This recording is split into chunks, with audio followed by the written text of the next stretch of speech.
Our meetings will reflect that this hybrid meeting is being held pursuant to the 45th supplement to Mayoral Proclamation declaring the existence of a local emergency dated February 25th, 2020, and is being held subject to the conditions of that proclamation. Regarding procedures regarding the format of today's meeting is being live cablecast on SFGov TV2 and streamed live online on sfgovtv.org/ethicslive. Members of the public may attend in person and provide comments here in the meeting room. Members of the public observing the meeting remotely can provide public comment remotely by phone or the WebEx platform as explained in our agenda item. Moderator, can you please explain how public comment will be handled today? Thank you, Madam Chair. Public comment will be available on each item on this agenda. Each member of the public will be allowed 3 minutes to speak. For those attending in person, opportunities to speak during the public comment period will be made available in City Hall Room 400. Opportunities to provide public comment are also available via phone by calling 1-415-655-0001. The phone number again is 1-415-655-0001. The access code for this meeting is 2493-896-1078 pound. Again, the access code is 2493-896-1078 pound. When prompted, press pound again to join as an attendee.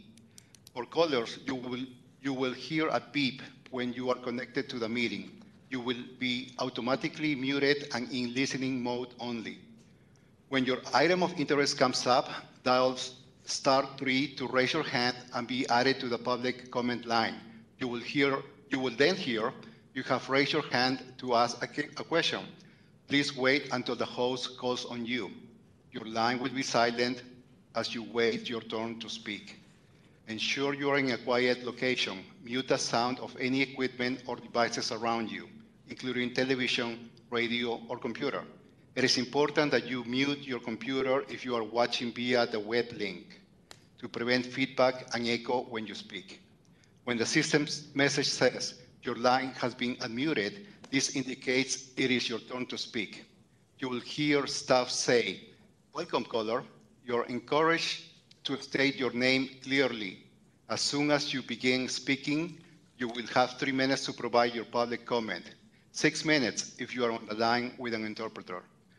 Once your 3 minutes have expired, the staff will thank you and your line will be muted. You will hear a system message confirm your line has been muted. If you wish to withdraw yourself from the public comment line, press *3 again. A system message will state you have lowered your hand. If you wish to speak during other public comment periods, stay on the line and listen for the next public comment opportunity. Callers can raise their hand to enter the public comment line by pressing *3 when their next item of interest comes up. Public comment may also be submitted in writing and will be shared with the Commission after this meeting has concluded and will be included as part of the official meeting file. Written comments should be sent to ethics.commission@sfgov.org. Back to you, Madam Chair. Thank you, Moderator. And let the record show that Commissioner Bush is participating by phone and is excused from appearing on camera for this meeting. I now call the meeting to order. Clerk, please call roll call. Commissioners, please indicate your presence by saying present after your name is called. Commissioner Bush? Present. Commissioner Flores-Feng? Present. Commissioner Finlev? Present. Chair Lee? Present. Commissioner Romano? Present. Okay, with all 5 members present, we now have a quorum. With that, let's call agenda item number 2, which is public comment on matters not appearing on the agenda. Mr. Moderator, please check and see if we have anyone waiting for public comment. Thank you, Madam Chair. Yes, we do have one caller. Welcome, caller. Your 3 minutes starts now. So, Commissioner, My name is Francisco da Costa, and a long time ago, we the people, San Franciscans, fought for the Sunshine Task Force and the Ethics Commission. Over the years, especially the last 10 years, the Sunshine Task Force has failed us. And now, more than ever, the Ethics Commission has failed us. And the way they have failed us is by kicking the can down the street and saying that they don't have sufficient staff to do the needful when they do not know how to prioritize what is urgent. The entire nation knows that San Francisco is one of the most corrupt cities in the nation.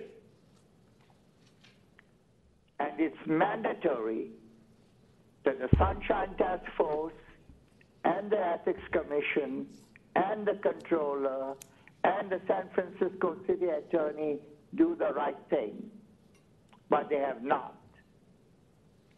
It has taken the Federal Bureau of Investigation to indict Harlan Kelly from the San Francisco Public Utilities Commission. But there's more to it. The San Francisco Public Utilities Commission is the most corrupt department today in this city. And the former city attorney is now the general manager, making $500,000. He is the fox guarding the chicken coop.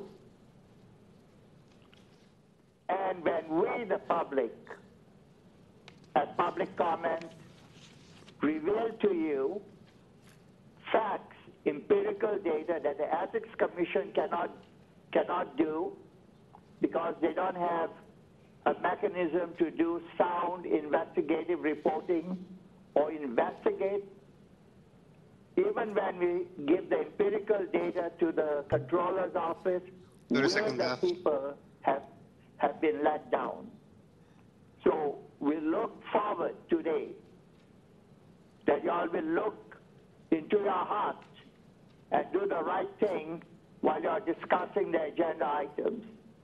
Today, you have an opportunity to do the right thing and stop kicking the can down the street. Caller, your time has expired. Thank you.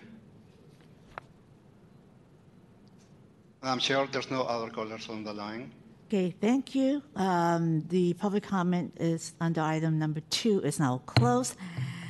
Now we go to agenda item number 3, which is presentation, discussion, and possible action on legislative proposals from the Board of Supervisors and the Mayor regarding city behested payment rules. We have called a special meeting today to enable the Commission to discuss and consider recent legislative proposals that have been brought forward to amend the city's behested payment laws. You will recall new legislation took effect last January and is required under Prop E, which was passed by 69% of San Franciscans on the June ballot. All future legislative amendments to the city behested payment rules must be approved by both a majority vote of this Commission and 2/3 vote of the Board of Supervisors. The Mayor and Supervisor Paskin have recently introduced legislation to modify various provisions of the current law.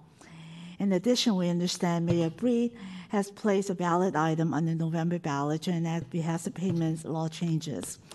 I understand today we have representatives from the Mayor's office, as well as Supervisor Peskin and staff from the SFPUC to present on the issues as they see them.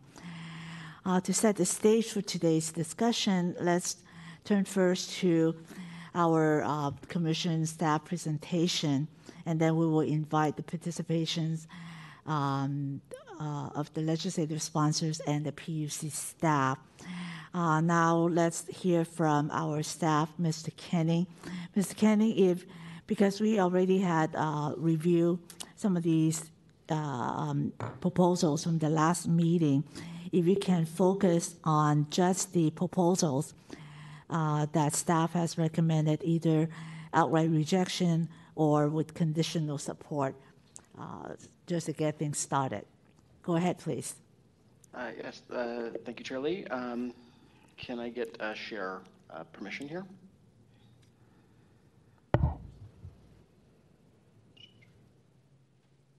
Jared or Elvin? Great, thank you.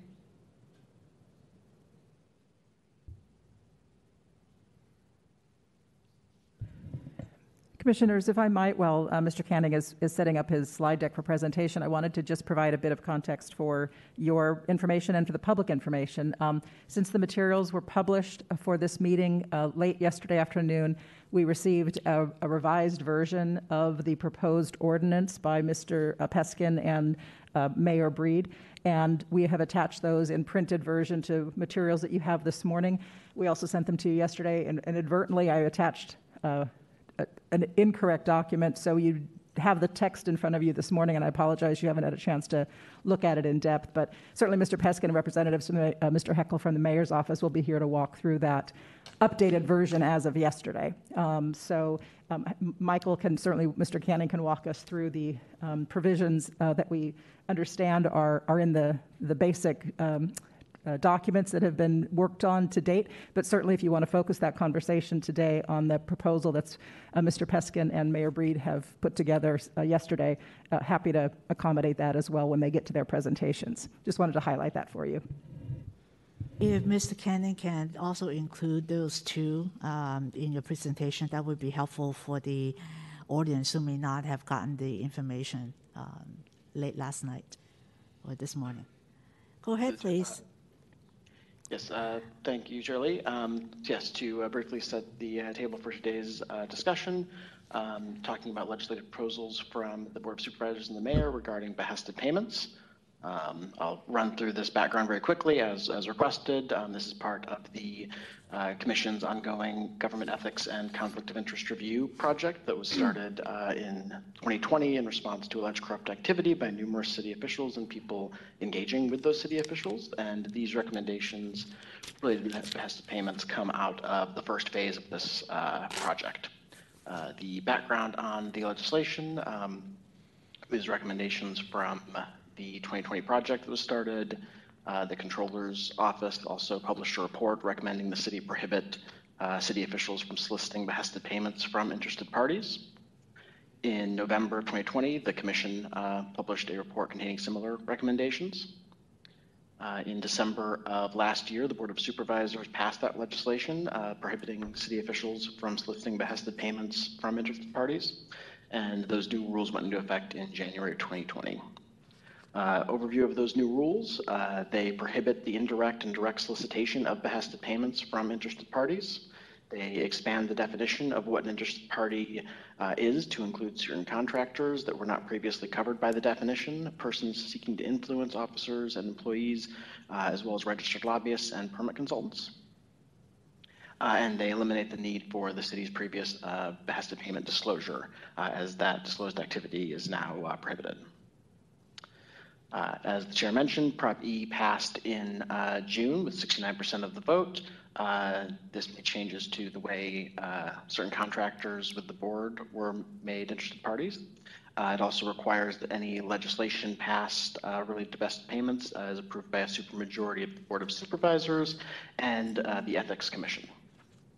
The current legislative proposals that have come from the Mayor's Office and Board of Supervisors, two pieces of legislation, both would require the Ethics Commission to be passed legislatively. However, as mentioned, the mayor has also submitted a version of the legislation for the November ballot, which would not require Ethics Commission approval to be placed on the ballot. So for a summary of the staff recommendations based on the two pieces of legislation from Supervisor Peskin and the mayor. Of those 18 proposals that are contained across those two pieces of legislation, staff recommends the commission support 5 of the proposals as drafted, 10 of the proposals with some revisions or modifications or clarifications, and reject 3 of the proposals. For the recommendations to support, those include changes to the definition of grant, exempting items that are issued on a purely ministerial basis, clarifying communications, clarifying that communications about grants to the city are not an attempt to influence, making changes to clarify how the grant exception works, and some minor formatting changes and the definition around the definition of regarding an administrative proceeding.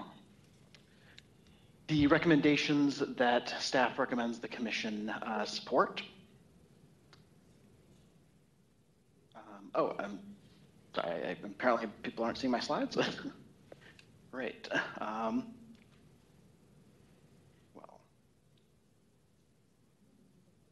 sorry, one moment.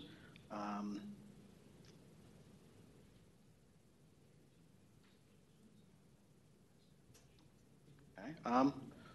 Well, I guess I'll go without the slides.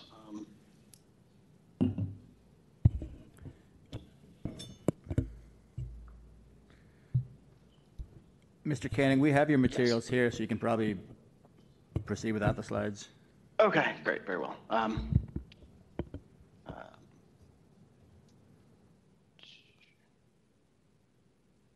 Yes, so the recommendations to support with some modifications include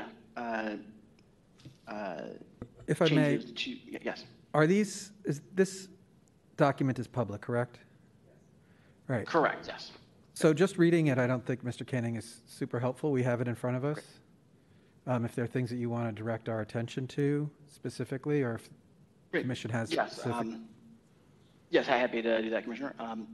So yeah, I mean, I think just in summary of the 10 items that where staff recommends tentative support with some modifications, most of those changes I think are pretty minor and just seek to clarify what is being proposed or tweak the language slightly to avoid any unintended consequences. But I think the bulk of those are things that staff recommends the commission support in concept. Would like to get clarification on the details and how those are executed.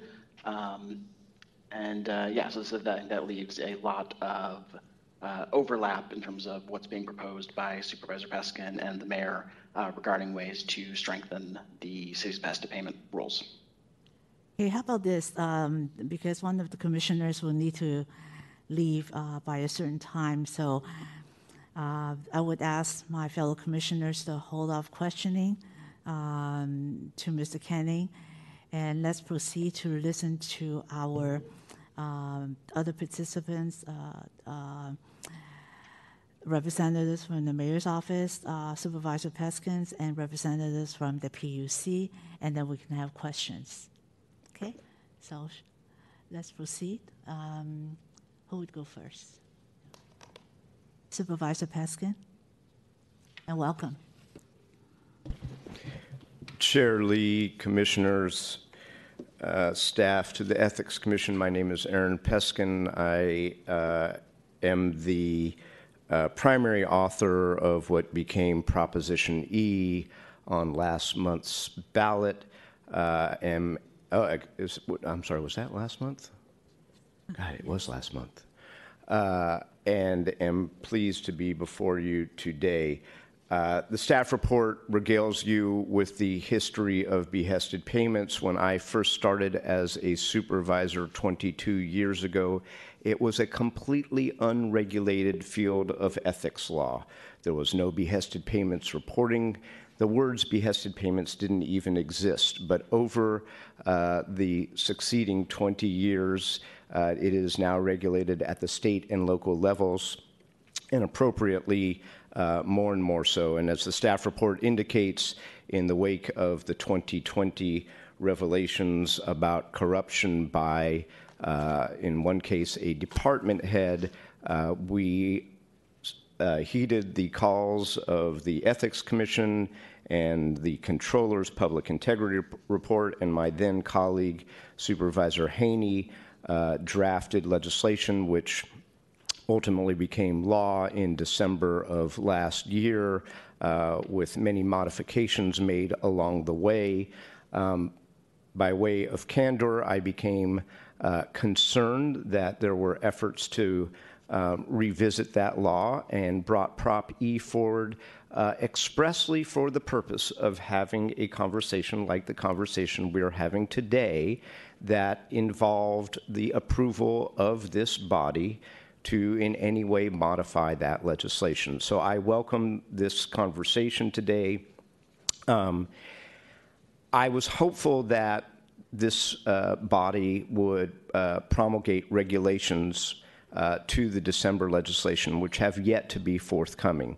In the interim, clearly there has been some level of confusion and concern from various departments and actors in this sphere, and to that end, there have been efforts to clarify and revisit certain provisions that are before you today. There were two competing measures that are in your packets. I am pleased to say, and you'll hear further from Hank Heckel of the mayor's office, that we were able in the last days through discussions to come up with a compromise version that I forwarded to Ms. Pelham, your staff, yesterday, which hopefully will help make your jobs and our collective jobs easier as you deliberate, make suggestions, deal with those 18 items, some of which are in the no-brainer category, some of which perhaps deserve modification,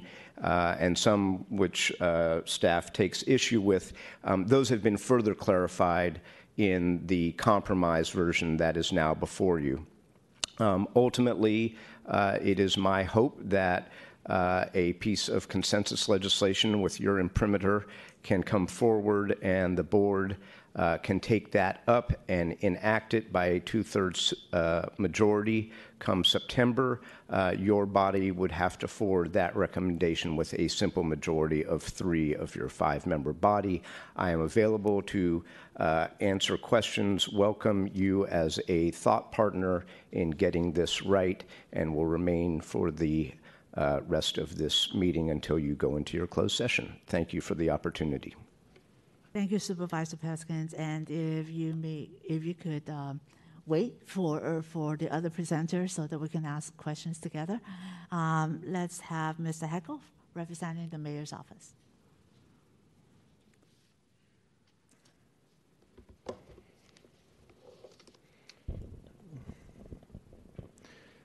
Good morning, Chair Lee, members of the Ethics Commission, staff. Thank you, Supervisor Peskin, for your remarks. I'm Hank Heckel. I'm the Legal Compliance Officer in Mayor Breed's office, here to address the behested payments legislation amendments before you. The legislation passed by the board and enacted at the beginning of this year is a significant and complex reform with major changes to existing law regarding behested payments, in which city officials solicit support from third parties for charitable and governmental purposes. The legislation was targeted at pay-to-play relationships with those having business before the city, like city contractors. However, behested payments is a broad concept and encompasses also coordinating on philanthropic donations to the city in times of hardship, such as in the Give to SF COVID relief program, interacting with policy organizations that wish to fund novel pilot programs, asking nonprofit partners to direct resources to certain community groups, and even seeking charitable donations in one's own personal life, like asking your neighbor for a donation to your child's school. Over the past several months, we have received extensive feedback and questions from department staff regarding compliance. The mayor takes compliance with this legislation very seriously, as it's an important reform on critical ethics issues in response to some of the corruption problems that have faced the city. However, it is a complex piece of legislation, and vetting compliance can be challenging. In fact, the mayor issued a directive to departments earlier this year to pause all programs that rely on philanthropic support until departments receive clear guidance from the Ethics Commission and the city's attorney's office on some of the questions. Both bodies have answered many of those questions, but many remain. In an effort to address these concerns and facilitate compliance, we've collaborated extensively with Supervisor Peskin on amendments that clarify and refine the legislation. You were presented with two competing sets of amendments at the last meeting. Since that time, we've made significant progress, and we have a set of consensus amendments before you now. We appreciate ethics staff very thorough memo regarding some of the proposals. Fortunately, all parties and staff agree on reasonable changes to certain areas, such as eliminating ministerial permits from the interested party categories. That would avoid ensnaring the many thousands of such permits issued by the city each year that don't require any discretion, such as issuing permits for picnic tables in the park. There are still some remaining areas for discussion, and I can address them here. I can either sort of get into those details or take questions.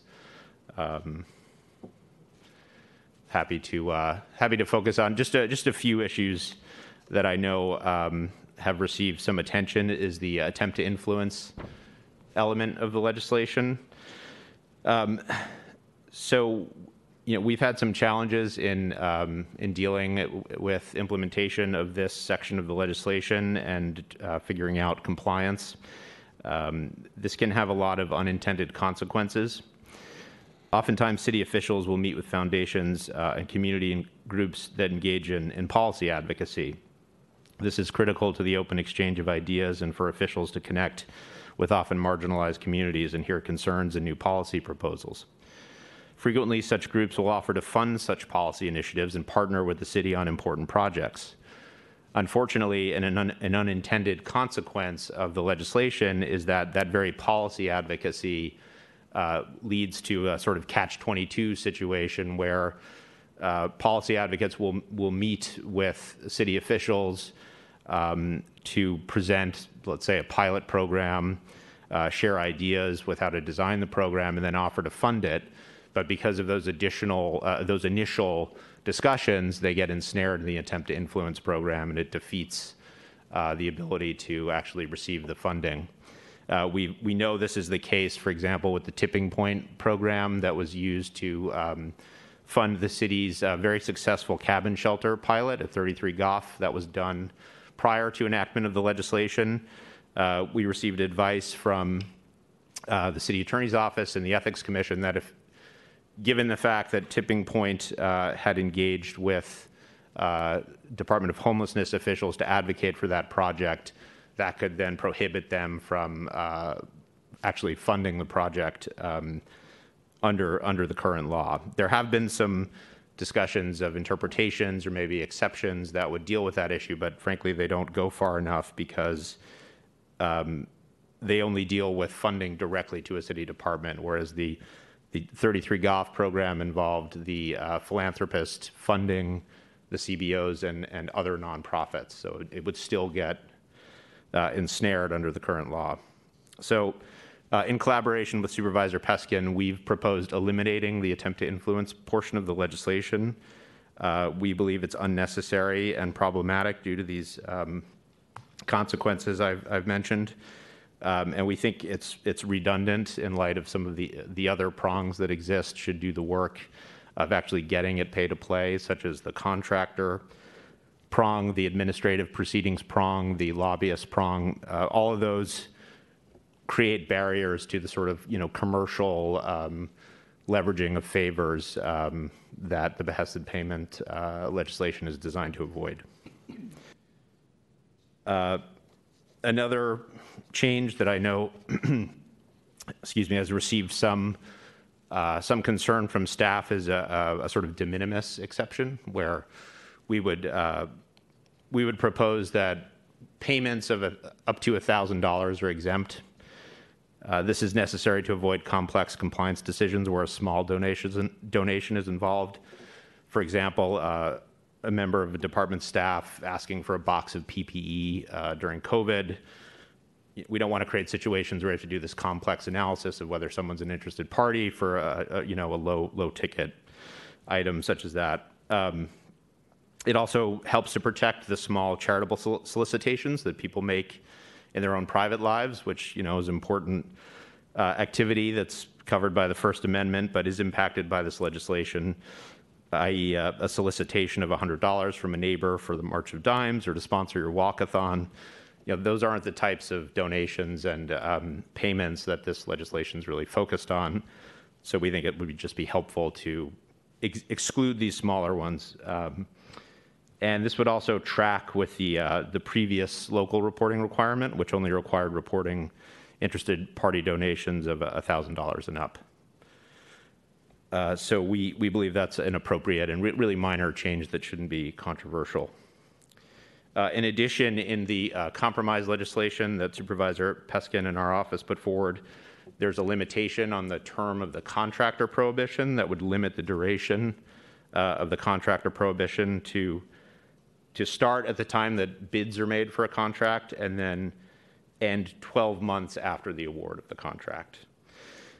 We believe this balances the need to avoid leveraging behested payments during the contract procurement process while avoiding restrictions on interacting with existing contractors, for example, to procure concessions on price, on the number of supplies in a purchase agreement, soliciting community benefits from your contractors in the context of department's racial equity action plans, seeking access to property from tenants of the city, such as to provide tours or to host community events.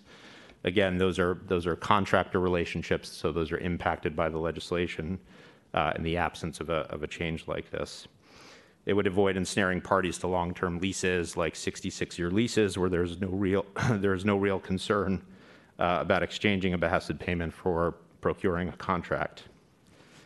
It's also similar to the duration of the prohibition in the on contractors making campaign contributions to officials that approve contracts. That's in the CGCC section 1.126. Finally, there are some additional exceptions. One in Supervisor Peskin's original amendments that we've kept that we think is very useful and which the representative from the PUC can address is an exception for competitively procured community benefits that are solicited in an open RFP process. This is similar to the PUC's social impact program. The amendments allow for such programs to continue if they're subject to an open bidding process and the Board of Supervisors authorizes new programs or reauthorizes the existing ones. There's also a kind of a special waiver where departments can go and seek a waiver in advance to do solicitations for critical programs. The departments would disclose whether the solicitations might go to interested parties, and then the board, in its oversight role, can make a decision as to whether the funding serves an important city goal and does not create an appearance of impropriety. There's a carve out for community benefits relating to the acquisition of real property. This relates to situations where community groups will acquire land and sell them to the city for use as a park. For example, there's a project at 770 Woolsey in the city, which is an urban farm land that the city is looking at acquiring. In that context, the community groups who might otherwise be interested parties provide maintenance and other services to improve the land and then maintain it once the city converts it into a park. So these are kind of not typical community benefits packages, and therefore we wanted to make clear that such transactions were exempt. Finally, there's a grace period sort of provision at the end of the legislation that we've proposed that would allow ethics to promulgate regulations prior to January 2023.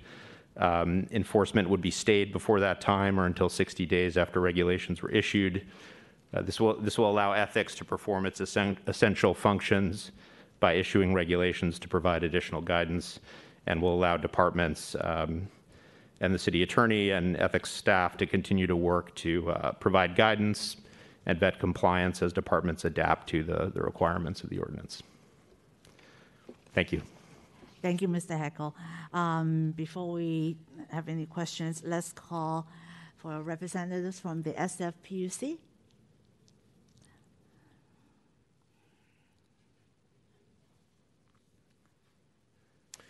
Good afternoon, Chair Lee, Commissioners, Director Pelham. My name is Ron Flynn. I'm Deputy General Manager of the San Francisco Public Utilities Commission. I want to thank you all for digging into this issue. I want to thank the Mayor's Office and Supervisor Peskin for bringing this forward.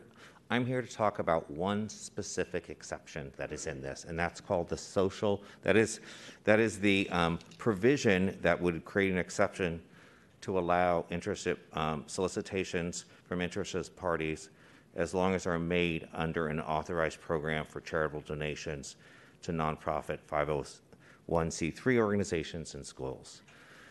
Let me tell you what the social impact program is and answer any questions, and also address that we had an audit and what we're doing about that. So the social impact partnership program has existed at the PUC for about 10 years. What it does is that when we advertise certain contracts, we include a provision in there that allow proposers to offer to do volunteer service or donations to nonprofits and schools in the community that will be impacted. So what that means is that they can propose to volunteer in the local school. They can teach kids about water, STEM. They can do a beach cleanup. They can do volunteer hours. They can work at a homeless shelter. They can go into the community and do volunteer work. How the process actually works is that the request to do social impact partnership, to commit to those volunteer hours, is part of the open public process in the proposals. When someone comes in and says, I will propose to do this project, they give us those list of things that they will do. And the list of volunteer and donation hours go to a panel. It's called the Social Impact Partnership Panel, and they look at it and they evaluate it that it meets the criteria. It's a nonprofit. It's not a for-profit school. It's a it's a location in the community, and they see the size of that donation, and they grade it, and they give it points, and those points can be worth up to 5% bonus points. If someone does not do a social impact partnership, they're still eligible for the contract. It's not a mandatory.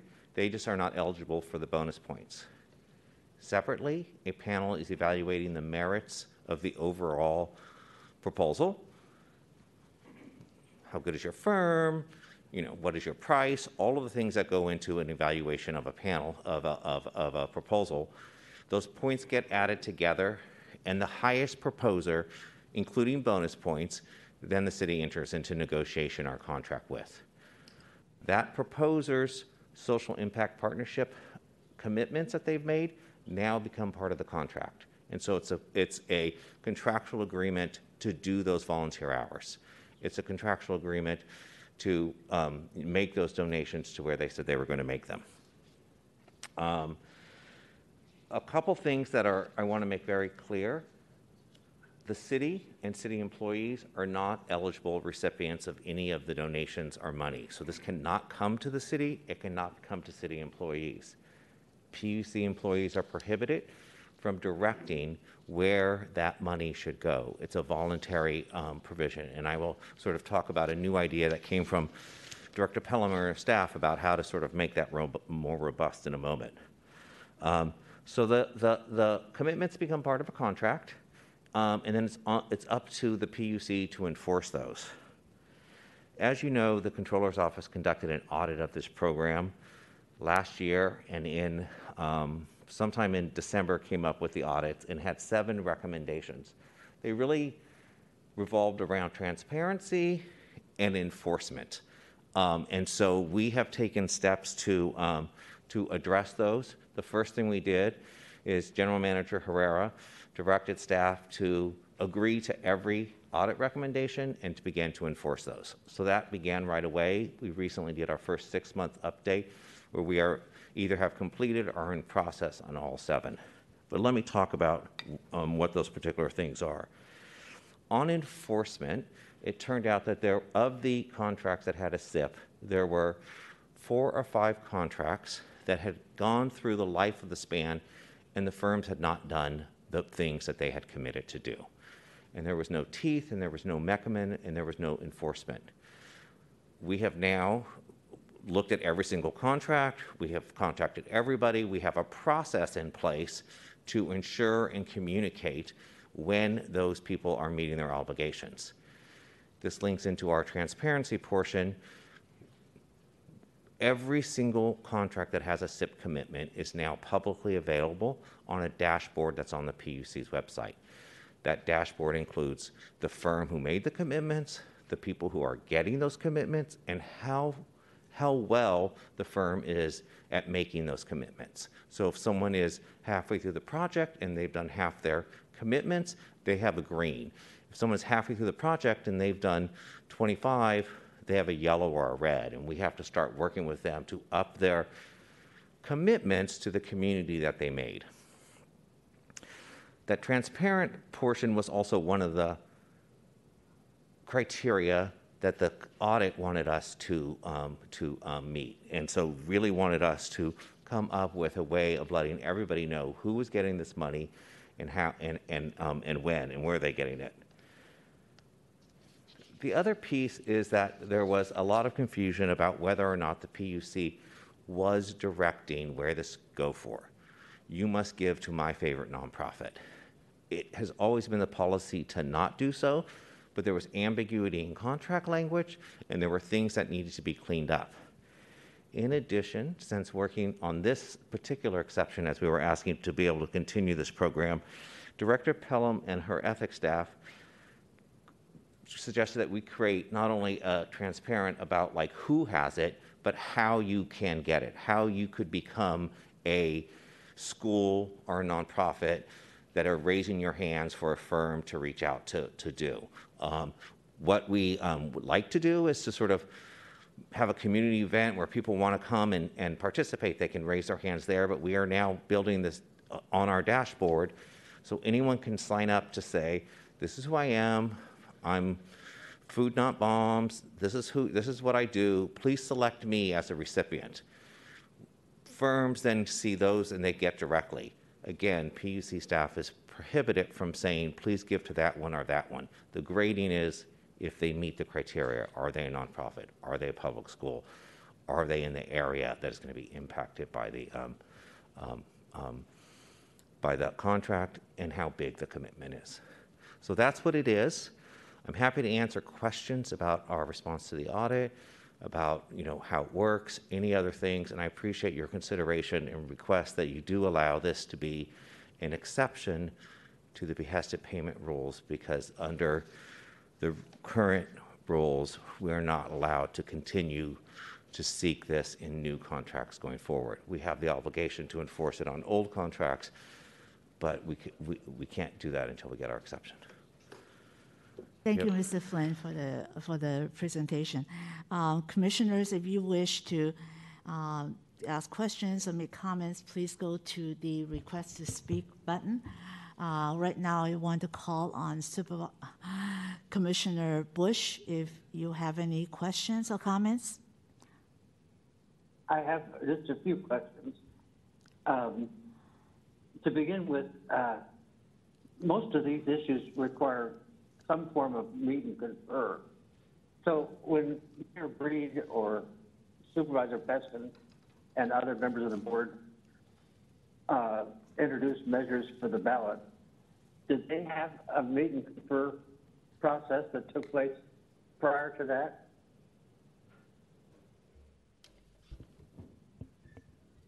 Please.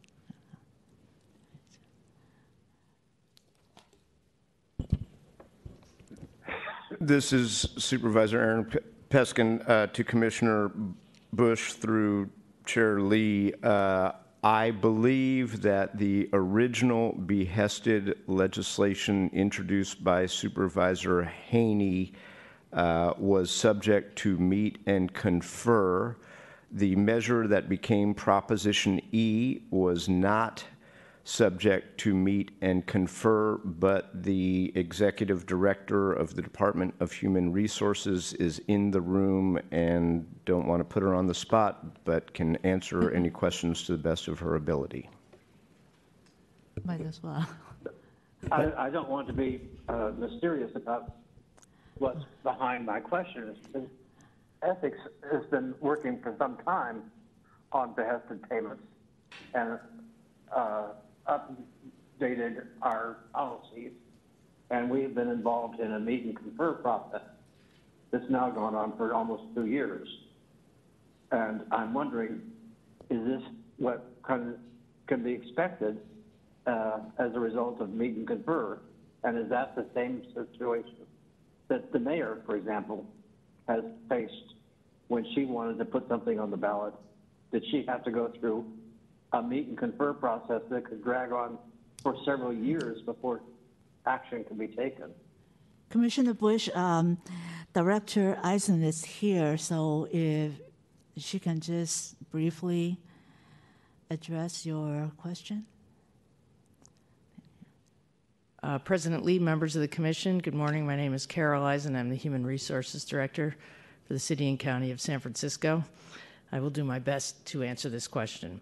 The original behested payments legislation did go through an extensive meet and confer process, which was concluded.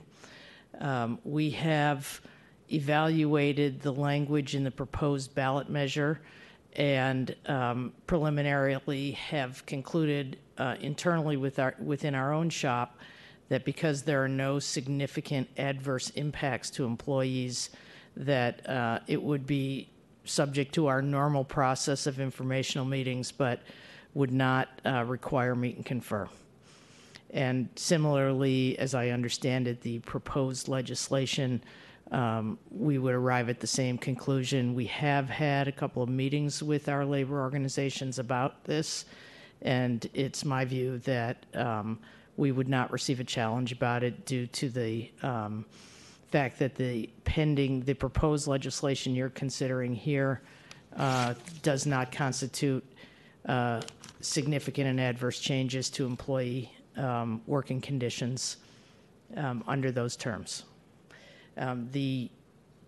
Commissioner Bush's reference to our ongoing meet and confer is not about behested payments. It's about pending ballot measure on gifts. I hope that answers your question. Yes, thank you very much. Let's go to Commissioner Finla. Thank you. I have a question for Mr. Heckel. I think the commission wants to be a good partner to the city in moving these forward, but we have some timing issues. And right now the mayor has a ballot measure that she only has until August 5th to remove. I don't think we're in any position to vote on anything today, or for that matter, before August 5th. So I think the most important question is what the mayor intends to do.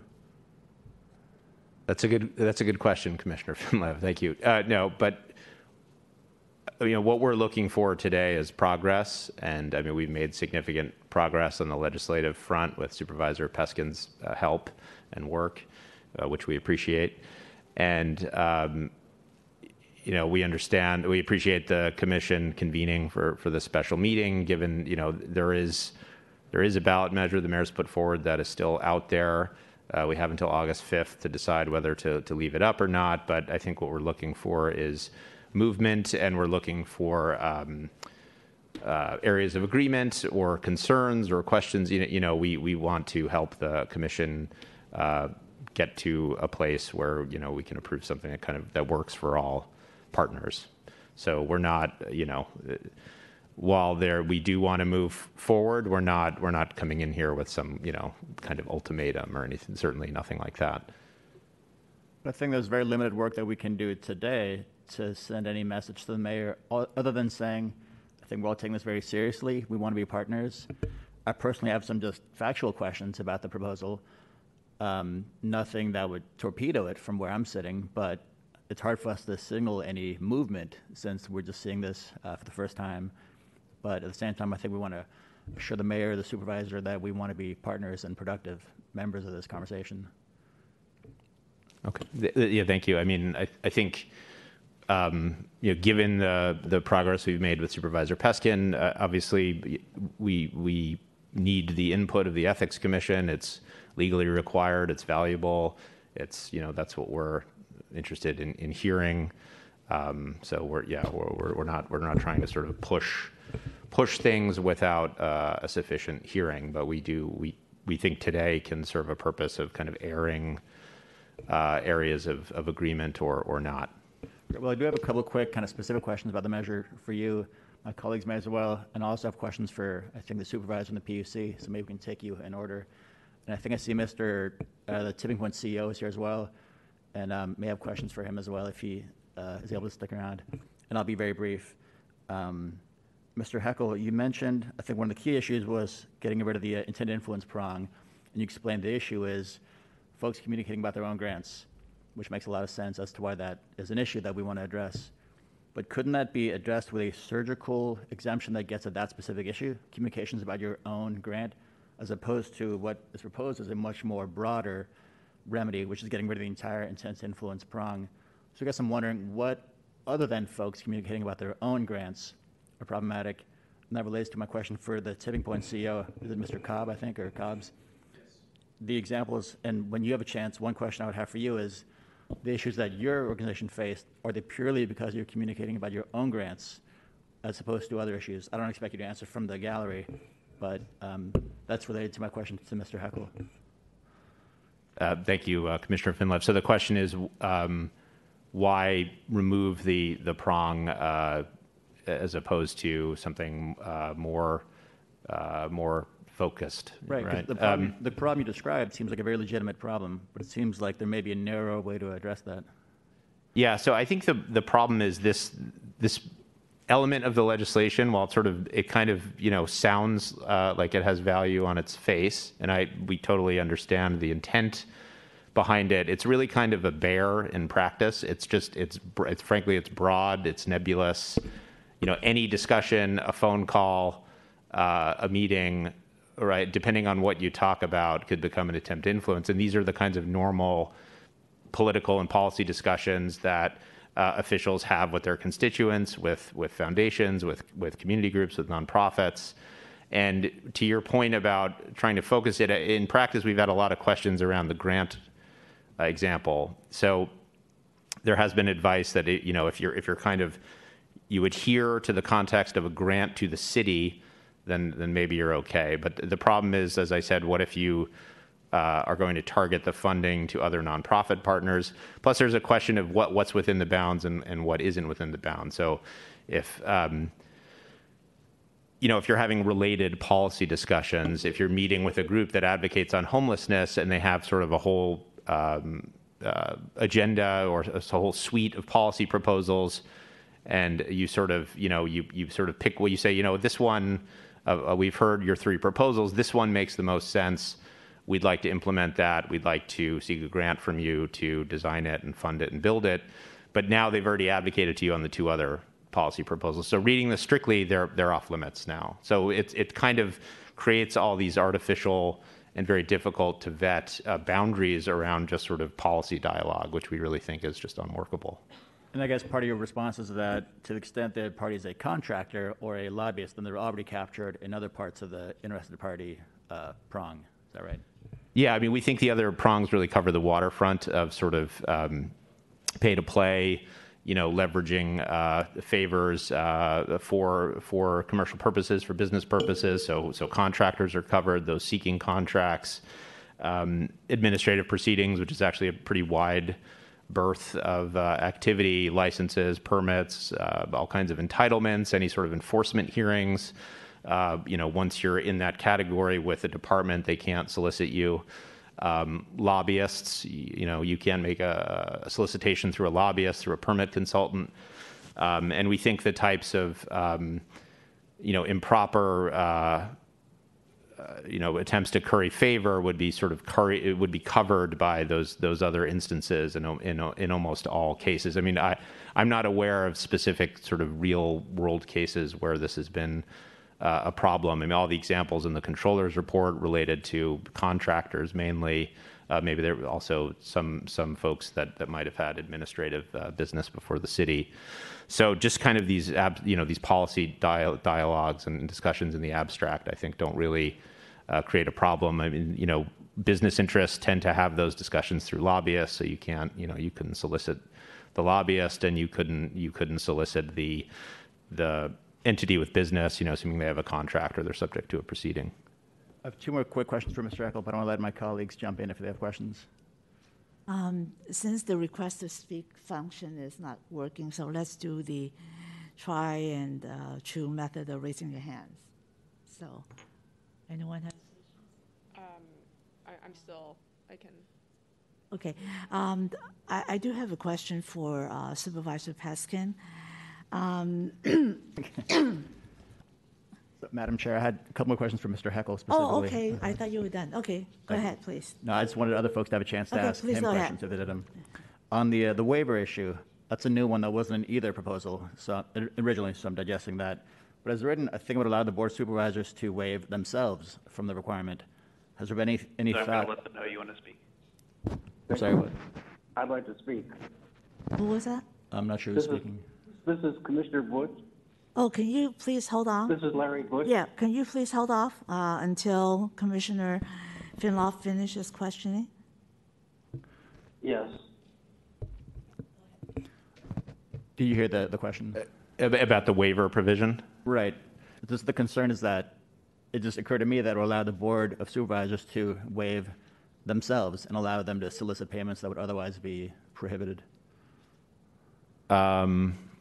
I'd have to look at the language again. I mean, even if that were theoretically possible, I'm sure Supervisor Peskin would tell you that that's probably not something that would be advisable, for the supervisors to do for other reasons. But I mean, I think it's a pretty limited provision, but I think the intent of it is, I understand it. I mean, we didn't draft the language, but my understanding is that if there's kind of a special circumstance or program and there's maybe a class of potential funders and you wanted to sort of pre-clear them, you could do that. Or maybe if you had it like an existing relationship with a philanthropist or something, and then somewhere in the interim they become an interested party, and then you have to, you sort of clear it so that you can get additional, solicit additional support. Okay, those are my questions. I just wanted to make a comment. As part of my own transparency, I've made it a practice to disclose who I speak with to inform myself on these issues. So I spoke with someone from the City Attorney's Office, and I spoke with Supervisor Peskin just so I could ask questions that I had about the proposals, and I wanted to put that on the record. I believe Mr. Bush had Commissioner Bush had a question. Okay. It's because we have a time-sensitive issue and we have the closed session coming up that I definitely want all of us to participate. So I would ask my colleagues to please keep your comments and questions brief. Commissioner Bush? Thank you. Briefly, the record shows that people seek to influence city policies without being involved in particular contracts. So, for example, the Chamber of Commerce provided funding for a review of San Francisco's tax policies and its impact on large and small employers. The result was a complete rewrite of our tax code, and none of that was ever disclosed because it was not within the ambit of what was considered disclosable. By the same token, you have people who are seeking to influence the appointment of certain favored people to serve on city commissions. So there are a range of things that don't appear to be explicitly covered in what's under discussion here, and I'm concerned about the fact that while we try to close one door, we're opening up others that are equally problematic. May I respond to that, Chair Lee? Please, Ms. Hackel. Thank you, Commissioner Bush, through Chair Lee. So with respect to the Chamber of Commerce example, I'm not, I don't know all the details of what you're describing, but it sounds to me that, so there already is an exception for public advocacy, right? So if that advocacy happened in public, which, by the way, could be a speech to a room of 25 people, would be considered a public appeal.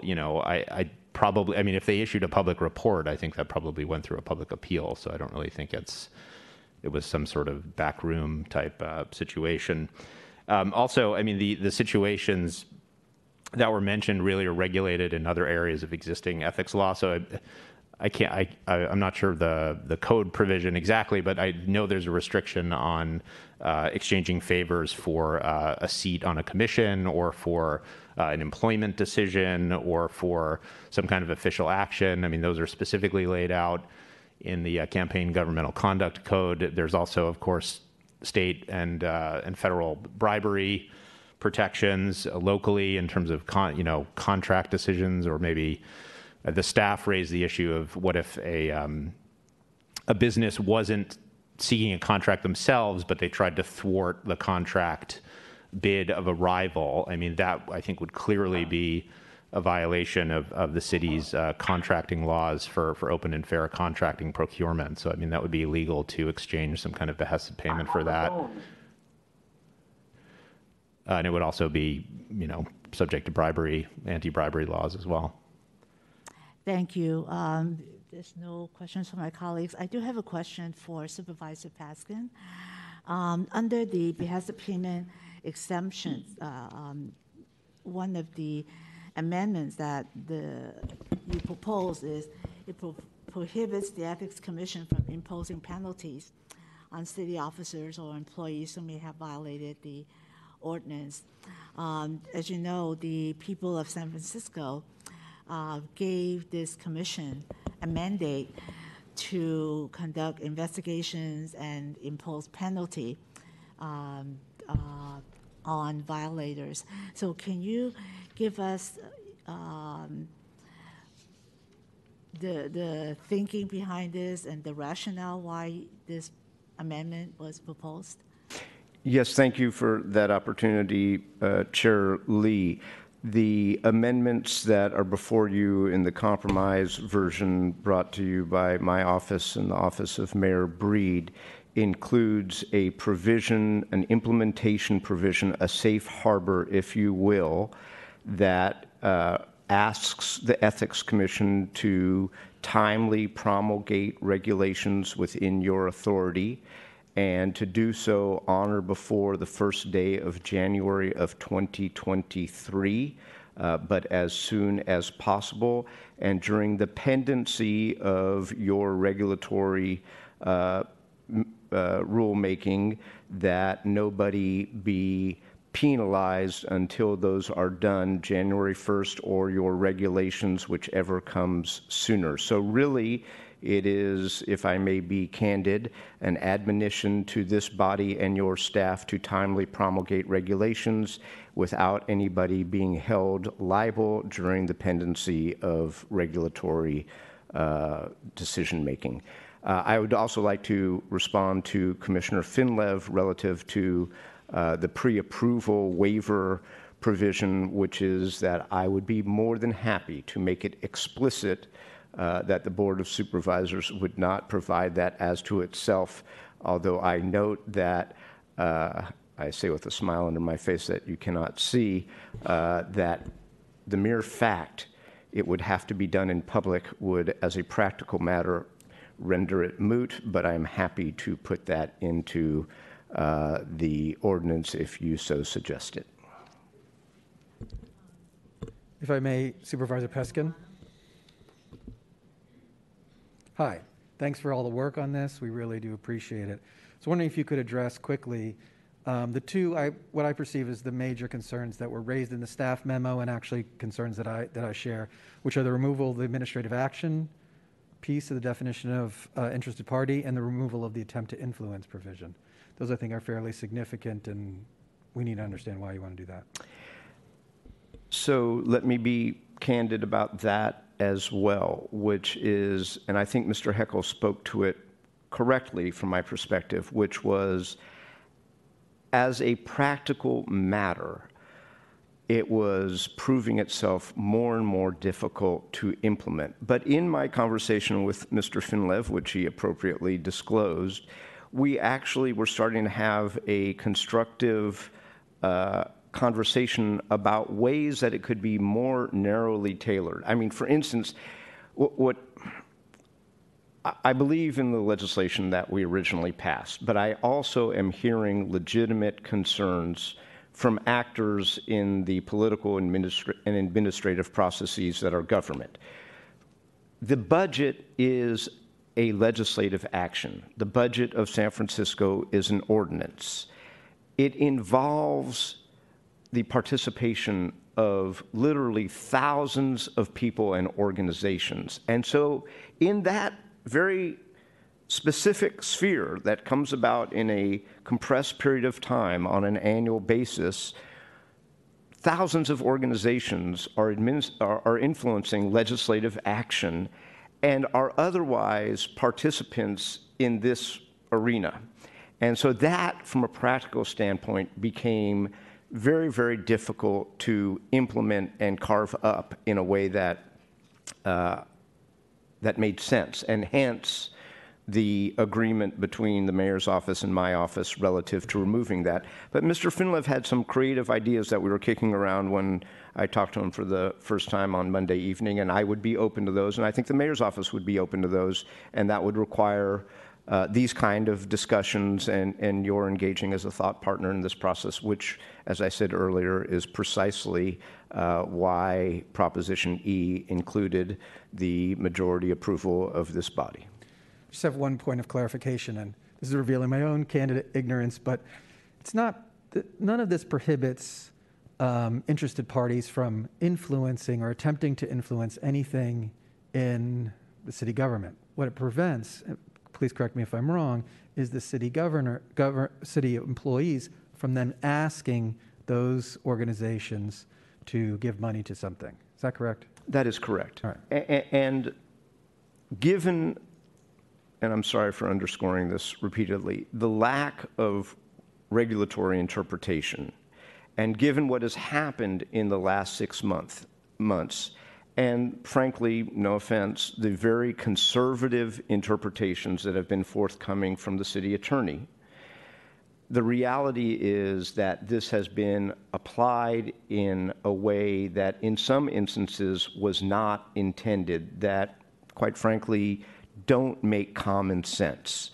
And these amendments are trying to address that in the absence of regulations and in the presence of very conservative readings by the city attorney's office. I don't want to prejudge what this commission will do, but I think that even if this legislation does not pass, it's certainly something that I would be interested as a commissioner into developing regulations to make that clear, because I understand that the lack of clarity is a huge problem. I don't know if it needs a legislative fix, is what I'm trying to say. Music to my ears, Commissioner Romano. I just have one more follow-up question for Supervisor Peskin. I appreciate the safe harbor concept, but the past few years have taught me that once you open up a window of prohibiting this commission from imposing, from carrying out one of its mandated functions, it's really hard to take it back, or it's much easier for people to expand that. So even though this prohibition is only for a period until January, for a matter of 5-6 months, but on principle, I do have a lot of problems with this being a challenge to this commission's mandated function given by the people of the city.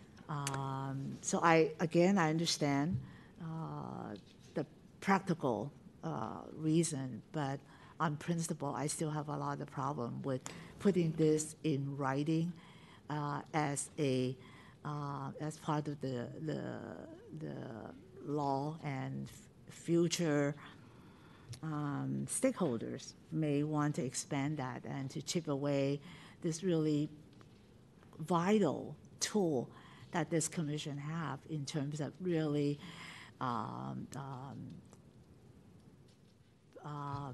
overseeing and addressing corruption and bribery. So I just wanted to express that and see. So if I may, Chair Lee, I will respond in a number of ways. Number one, it would not hurt my feelings if you were to recommend adoption of this legislation with that provision absent or modified. Number two, I would respectfully suggest that we keep language that says that this department shall promulgate regulations by a date certain. That is what I'm getting at in this matter. And three, I will respectfully remind this commission that Proposition E is the proposition that actually is giving this commission authority. So you would actually have authority. Should the Board of Supervisors or the mayor's office decide to extend or suggest that the penalty safe harbor provision be extended temporarily forward, that would require an affirmative approval of this body. Now, let me just, as an elected official who does politics for a living, remind you that if the mayor puts her measure on the ballot on August the 5th, your ability to influence this legislation would be annihilated in whole. Understood. Madam Chair, Yes. would it be okay if we gave Mr. Cobb a chance to respond since I asked him a question directly? Or if he doesn't want to, that's fine, or you can wait till public comment. Let's wait for public comment, please, because public comment is 3 minutes. We could do public comment now then. If he's commented, he's not limited to 3 minutes. I think he can commit to being brief. Thank you, Mr. Cobb. Hello, how are you doing? Could you ask the question again so I make sure I get it right? Yeah, it was just a clarification that, so you had highlighted issues with Tipping Point being an interested party and prohibited from certain interactions. And I just want to confirm, my understanding is that those issues arose because the organization was communicating about its own grants with city folks. Yeah. That's basically the question. So yes, we've also had our attorney look at the legislation and point out, based on our prior actions, where we would be an interested party and where we would have attempted to influence. And so, separate from the city attorney and the attorney who works for the supervisors, we had our private attorney take a look at it. And there are a couple of places. One, where we're advocating all the time to the city about things that we believe and that our community believes needs to happen in the city to improve the city. And we talked about things like the cabin projects. It was also philanthropy that in the first wave of the pandemic that first stood up the shelter-in-place hotels, knowing that the city and the federal government was going to take time to actually get funds to pay for those. And philanthropy paid for, I think, probably the first month of those shelter-in-place hotels. And because we're always advocating to the city for them to take action, whether it's on homelessness or education or early childhood, it often makes us an interested party. Then, at the same time, we often talk to the city about where it is that we should invest our dollars in neighborhoods. And again, an example of that is that we wanted to fund equitable vaccine distribution and uptake. And we needed to talk to the Department of Public Health here in the city to say what neighborhoods, based on your data, what subpopulations are not getting equitable vaccine distribution and may need a different cultural way to actually make themselves available. And so we needed to talk to them to understand what neighborhoods, what subpopulations we should actually be targeting our grants to nonprofit organizations, not to the city, to actually meet that goal of getting, I think at the time it was 80% of San Franciscans vaccinated. Great. Thank you. That's super helpful. Thank you. Thank you. Thank you. Thank you. Commissioner, since this is an actionable item, I see right now several scenarios. One, we can approve the proposals as presented. Two, or we can approve it with certain amendments. Three, or we take no action, mindful that there's a possibility there will be one or possibly two similar items on the November ballot. So do I entertain any motions from my colleagues before we open up for public comments? I don't have a motion, but I'll articulate what I think we should do, which is to take no action and hope that the mayor sees this conversation as an indication of our good faith interest and hope to be a partner in this, and that she will hopefully withdraw her measure. But I don't think that we should be voting on anything before us today. I have a second on that one? So that's not a motion. That's just that's okay. articulating my thoughts. Well, I'll move for that. I think that that's the appropriate action. Okay. So Commissioner Bush, do you have any comments? I think we should move forward. I think we've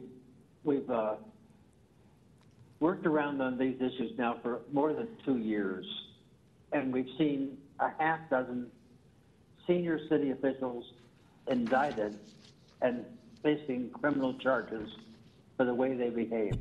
We know already that there is no audit done on Form 700s to see if people have actually disclosed the gifts that they're getting. In fact, the whole thing with Mohammed Naru was he wasn't even in a category that required disclosures.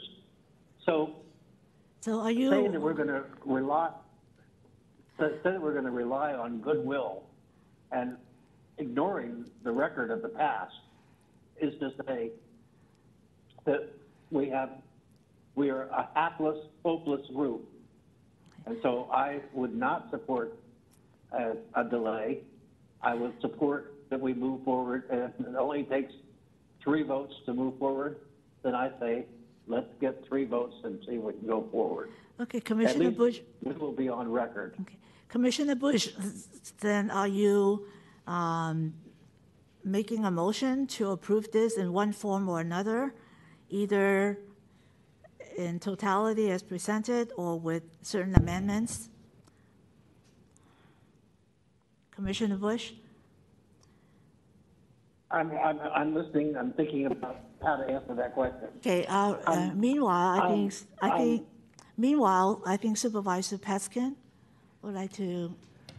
Chair Lee, Commissioners, far be it for me to interfere with the internal workings of a commission, but I would like to make perhaps a friendly suggestion to Commissioner Finlev's suggestion, yet to be a motion, which is I take the statement as a constructive statement that we're all moving forward together and collaboratively, and perhaps it could be continued to your next regularly scheduled meeting of August the 12th with the hope that there could be a action taken.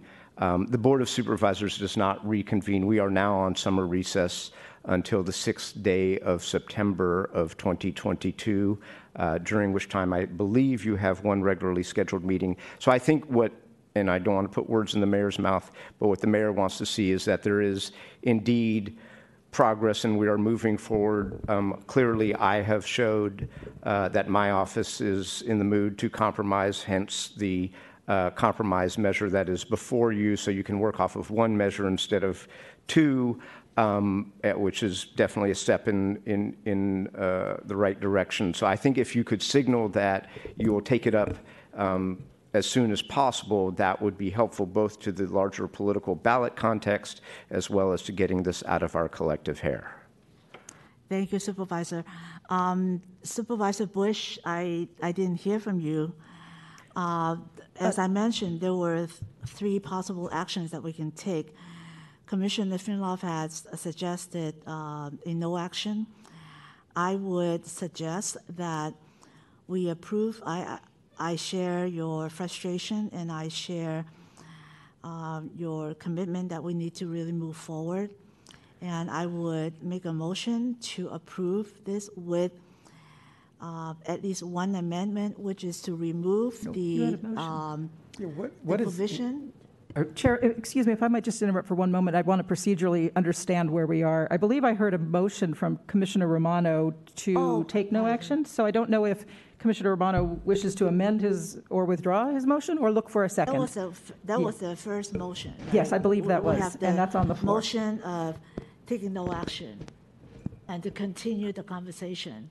Yeah, to clarify, I only said I wasn't making a motion because I didn't realize we needed a motion to take no action. If it requires a motion, by all means, I'll move that we continue this until August 12th, our next regularly scheduled meeting. Okay. And I also just want to clarify that to Commissioner Bush's point, Commissioner Bush, I believe that you're extremely concerned about loosening or tightening up, let's just say, behested payment rules. The proposals that are being discussed right now are only to create exceptions to the behested payment rules. They're not to strengthen them. So I just want to make sure that moving forward is only making more exceptions to the behested payment rules. Or that's the proposals, at least. And also, the reason why we scheduled today's special meeting was because of the possible placement of a ballot measure from the mayor in order to meet the November deadline. That's why we have the meeting today. Right. So I would like to hear from the mayor's representative, Mr. Hackle, and see where that is going. Yeah, thank you, Chair Lee and commissioners. I'd like to echo Supervisor Peskin's comments, but I do want to make clear, we're not pushing, we're not trying to make the Ethics Commission do something in a hasty manner, but I do want to be clear, respectfully, the city is paralyzed by this legislation. All philanthropic programs have been ordered to cease by Mayor Breed pending fixes to this legislation. That accounts for tens of millions of dollars in support for key city programs that address homelessness, COVID relief, poverty. I think we understand that. May I ask, though, did Mayor Breed support this legislation? Mayor Breed did not vote for sign this legislation.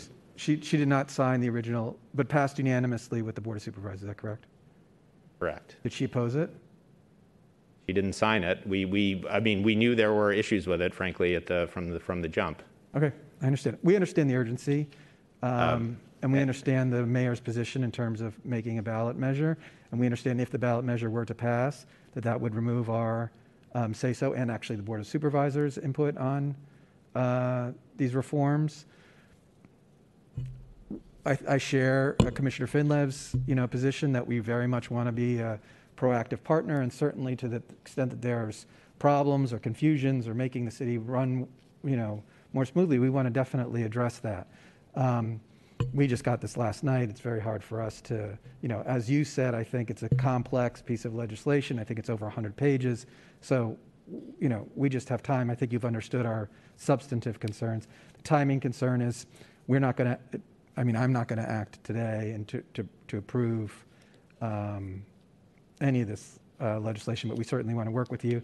And even to the extent that legislation cannot pass, I want to second what I said to Supervisor Peskin, that we are very much in the interest of creating regulations or working on regulations that would happen to clarify the perceived problems. Yeah, thank you, Commissioner Romano. Yeah, I guess my point was just that I'm echoing Supervisor Peskin's comments that we don't want to kick the can down the road indefinitely is what I'm trying to say. We want to see movement on this, and I think continuing. If the commission is not prepared to act, we think that these changes are. You have a narrower scope of changes and exceptions before you than you did at the last meeting, so I do think you would be in a position to vote. But certainly we would like to see, if not handled today, then at the next meeting, we think would be appropriate. If there's additional concerns or questions, we sent a memo to the city attorney and the Ethics Commission with 50 questions based on department feedback. We've only received answers to half of those questions, and they're very complex questions. It's not faulting those bodies because the legislation's complex and it's confusing and it's creating a lot of chaos, to be honest with you. Thank you. Commissioner Bush? Yes, I'd like to amend. Can you hear me? Yes, please go ahead. You've got the motion. Are you making a motion? Because now we have a motion on the floor. Made I want by, to amend the motion. you cannot. I want to propose an amendment to the motion. Then you're making a second motion. And Perhaps, What do you want to say, Commissioner Bush? well, I am going to say what I want to say, which is that we would add a provision that calls for complete funding of audits of lobbyists and other activities that have a direct impact on the city's decisions. Because right now, whether it's Form 700s or if it's the lobbyist reports or whatever, there is no outside audit and there's no internal audit that's being done on a regular basis. And that's why you have so many examples of actions against city officials for failing to disclose because nobody ever made it anyone's responsibility other than the person submitting the form. Commissioner Bush? Check the work. Commissioner Bush, the motion on the floor right now is to continue the dialogue between the interested parties, and at the next scheduled meeting, which is August 12th, we would decide on the behested payment amendments only. So this is the motion. So if you are interested in other motions, then we can address it later time. But right now, we have on the floor a motion and seconded to continue deliberation on this matter and to take action at the August 12th regular scheduled commission meeting. So let's open up for public comment on this motion. Do we have anyone in the room who wish to comment? So we can, okay. Yes, Mr. Cobb, please.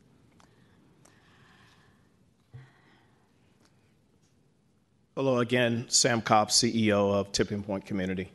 Whereas I totally agree with Mr. Handley that things have been totally stalled and halted because of this legislation. There was actually a state grant that came out that was just released 2 days ago that needs to be submitted back by the city of San Francisco by September the 6th. And the city needs a philanthropic match of about $2 million in order to proceed to apply for funding for young people transitioning out of foster care that would bring back another $2.5 to $3 million.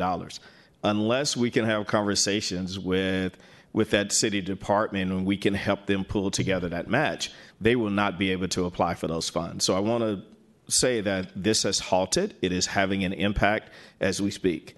That said, I agree with the motion to continue this further because the public also needs to see the compromise proposal in order to ensure that some of the concerns that not just me but others have had have been met. And I want to thank the mayor and the Board of Supervisors for working on this diligently as well. Thank you. And may I just add that come August 12th, there will be a firm decision. We're not going to kick this can down the road. Any other comments? Otherwise, let's go to the callers in queue, please. Moderator? Thank you, Madam Chair. We're checking to see if there are callers in the queue. Callers, if you wish to provide general public comment Oh, on my agenda... apologies, I did not. No, it's okay. Why my glasses? Okay, can you please hold off? Please go ahead. Susie Smith. Good morning. I'm Susie Smith. I'm Deputy Director for Policy Planning and Public Affairs at San Francisco Human Services Agency. And I just want to echo the urgency. Over the last couple years, our department, which includes Department of Benefits and Family Supports, as well as Department of Disability and Aging Services, has either directly received grants from foundations or influenced foundations on their grant making in upwards of about $25 million over the last few years. And as Mr. Cobbs had shared, we want to apply for the state grant that is now just released, and we have 5 weeks in order to put the application together, and they want written commitments that we're able to provide the match. And Tipping Point Foundation is interested in supporting the project and is very engaged in advocacy for pilots that work. So they're interested in piloting innovations to complex social problems that then, if successful, advocate for sustaining those initiatives. So it is really important in terms of stifling work on the day-to-day basis of how we're trying to help in this case, 21-year-olds that are leaving our foster care system and are hoping to get $1,000 a month through this initiative for at least 6 months to help them transition to adulthood. So I just want to underscore the sort of day-to-day impact that is having on departments and our ability to serve the most vulnerable residents of the city. And these conversations, I mean, another example in terms of with the Department of Disability and Aging Services, we have working groups where foundations are part of the committees, the working groups that are advising on things like health directives and partnering with low-income communities and people of color to think about what's the best way to help them actually get advanced health directives. And these are conversations that are sort of ongoing and impact the strategy of these foundations. If we were not able to do that, there's just a whole array of programming and impact that would have an immediate effect, and it already is. So anyway, I just wanted to underscore in sort of a practical way, departments are finding it very, very difficult to really know what to do, how to do it, and it's stopping important programming. Ms. Smith, I understand that we're not supposed to engage with the public commenters, but I just want to ask, would a 2-week gap between now and August 12th impact your?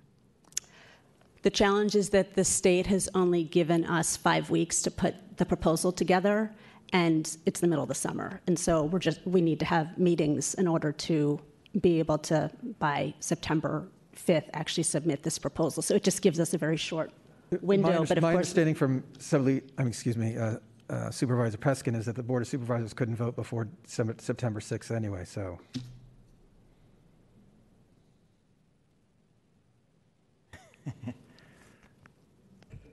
Well, so I guess we'll have to see. Again, we have asked for city attorney guidance on this particular question. It's just very unclear. That makes sense. Thank you. Moderator, any comments? Any callers? Yes, Madam Chair, there's 6 callers on the line. Please proceed. Welcome, caller. Your 3 minutes starts now.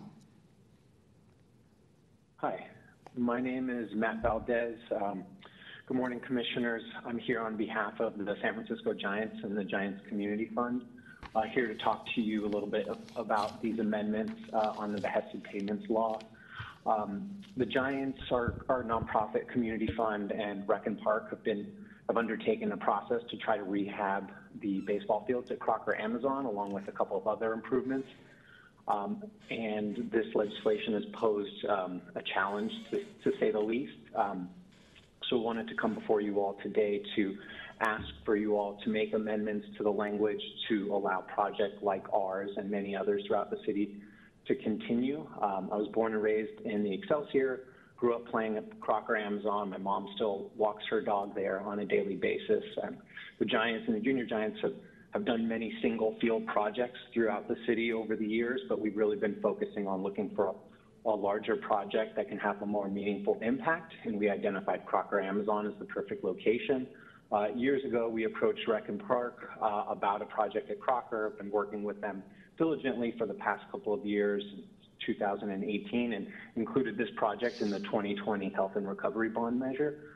As a result of the passage of the measure, funding has been allocated to the project, and we agreed to match millions of dollars in funding to carry out this project, and we've been working hand in hand with Rec Park.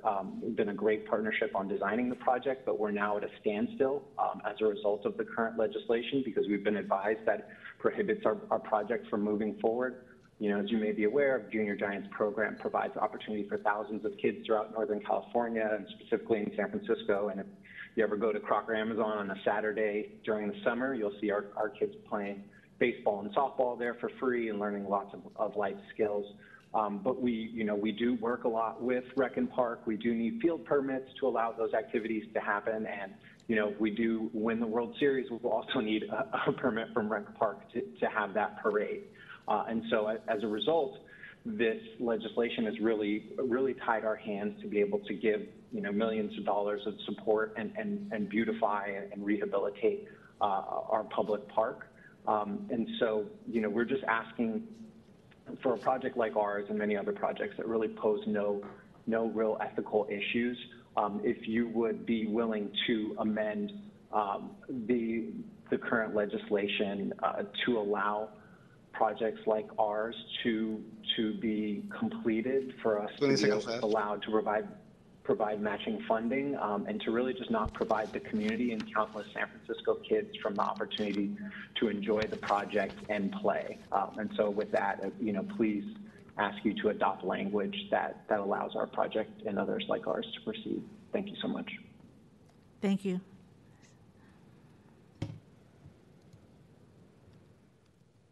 Welcome, caller. 3 minutes starts now. Thank you to the Mayor's Office and Supervisor Peskin for sponsoring the amendment, and to the members of the Ethics Commission for considering revisions to the city's behested payments ordinance. We greatly appreciate the fact that you are giving much needed attention to this serious issue. My name is Kathy Lowry, and I'm calling on behalf of the Rising Up Initiative, a project for which I chair the fundraising efforts. Rising Up is a public-private partnership launched by Mayor Breed in 2018 in support of the broader citywide goal of reducing homelessness for young people ages 18 to 25 by 50% by 2023, ultimately assuring that homelessness for young people is rare, brief, and one time. To date, we've ended homelessness for 571 young San Francisco adults, 74% of whom are young people of color. The ordinance has had a chilling effect on philanthropy, and it's limited the ability of foundations and other nonprofits to engage in public-private partnerships like Rising Up. We've seen through the implementation of the initiative that by working together, the public sector and the private sector, we can accomplish so much more in terms of reducing homelessness for young people. The private sector's support and the public sector's support are both integral pillars in our community's efforts to end youth homelessness.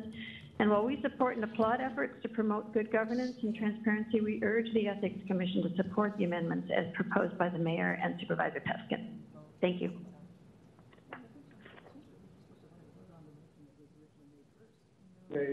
Welcome, caller.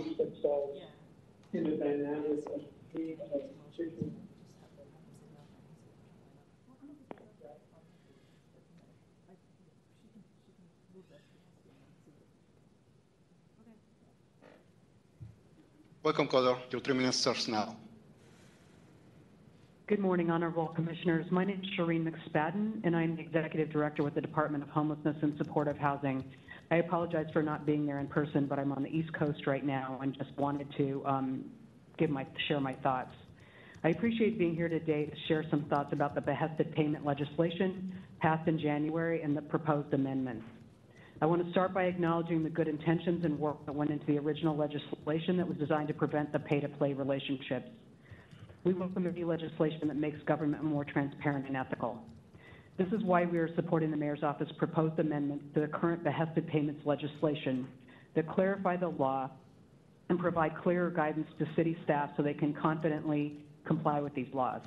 As it stands, the current version of the behested payment legislation significantly impacts our departments and the city's ability to respond to the homelessness crisis that demands urgency and innovation. Our department's ability to discuss potential homelessness response projects with philanthropic partners has resulted in highly successful public-private partnerships, providing millions of dollars toward critical programming and helped hundreds of households permanently exit homelessness. The majority of foundations working to address homelessness ultimately seek to advance systemic policy change as an integral part of their mission, which places them in the gray area of the attempt to influence clause included under the definition of interested parties in the ordinance.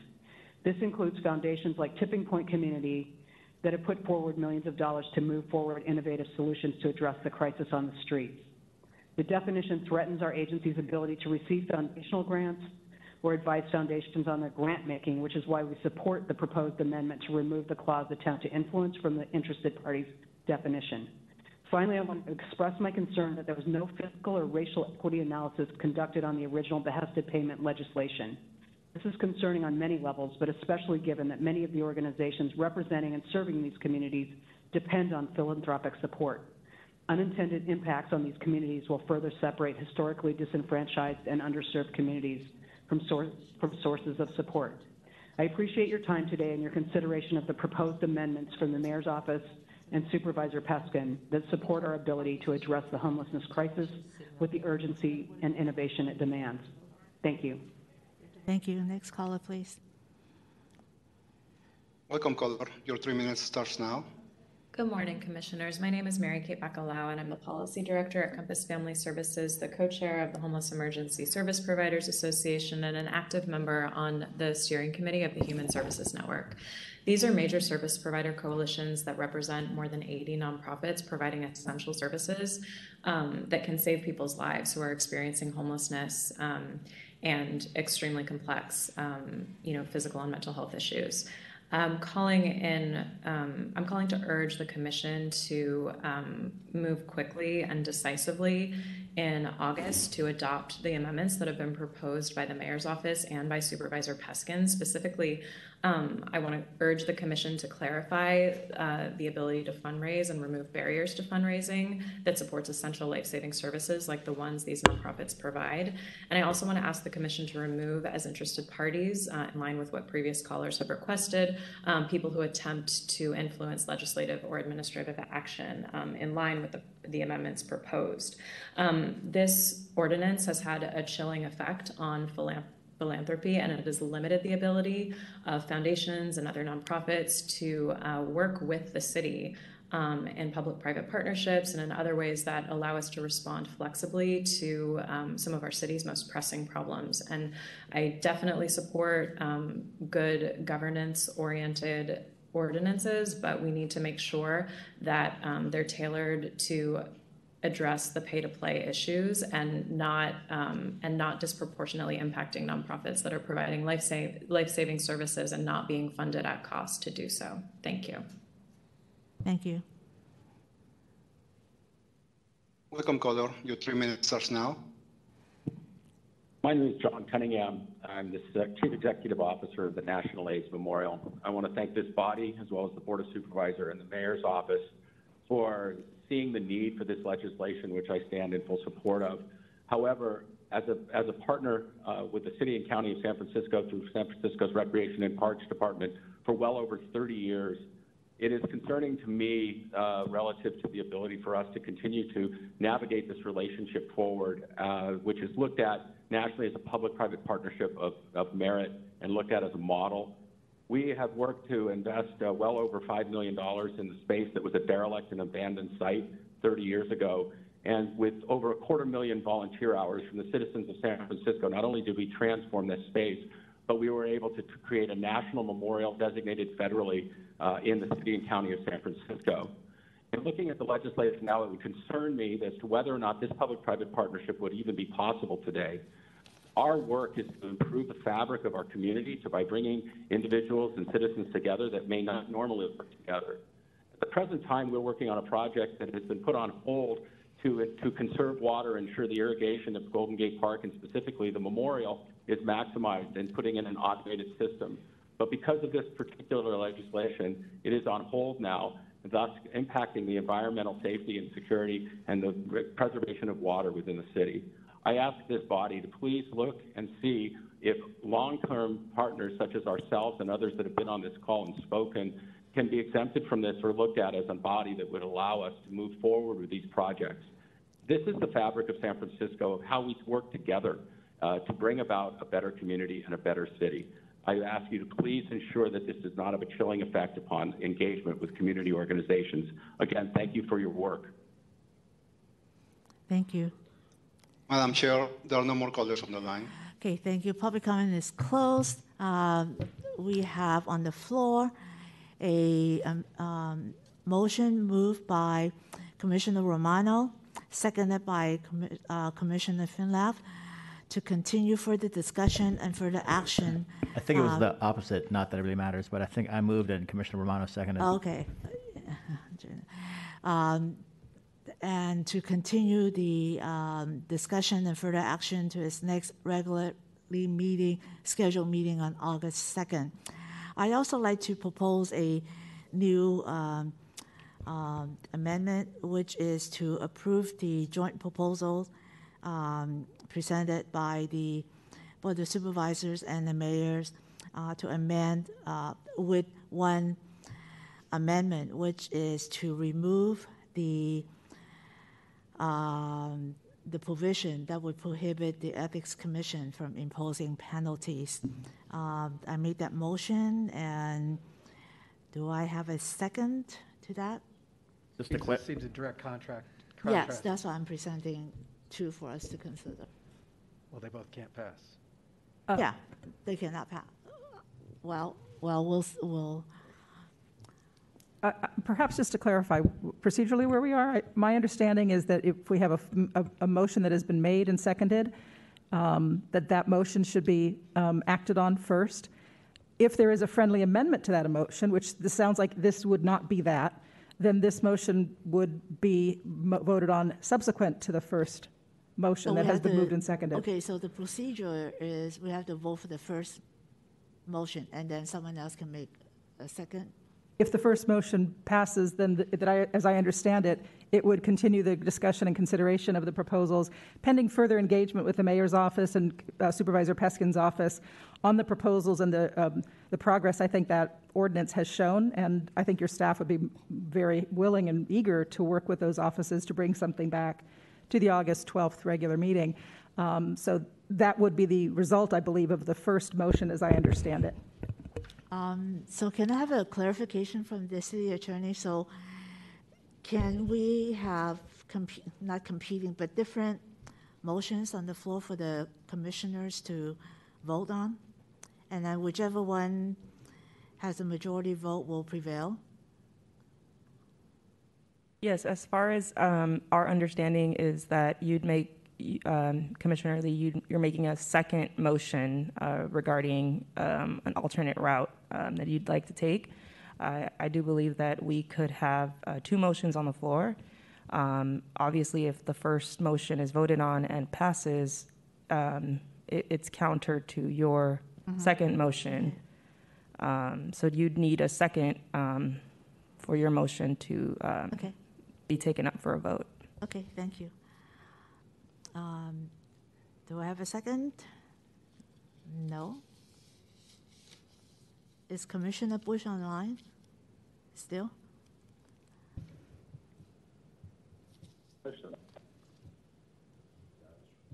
Hello?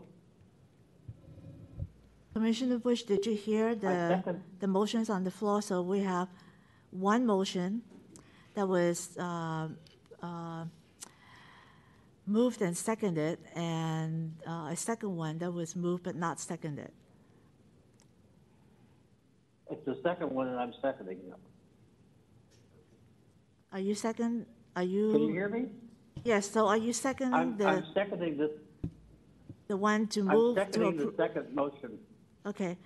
So now we have two motions. The first one is to continue and further discussion and further action to the next meeting at August 12th. The second one is to approve the joint proposals with certain amendments, specifically the penalty. So let's call for a vote first on the first motion, please. Well, do we now need public comment on the second motion? Because public comment was only for the first motion. That's a legal question, I guess. City Attorney, please. Yes, we've already had an opportunity for the public to comment about this agenda item. So public comment, a secondary public comment period is not necessary. And just clarify, Madam Chair, your motion is to adopt the proposal that we got this morning that we haven't gotten any staff feedback on. Is that correct? Yes. Okay, thank you.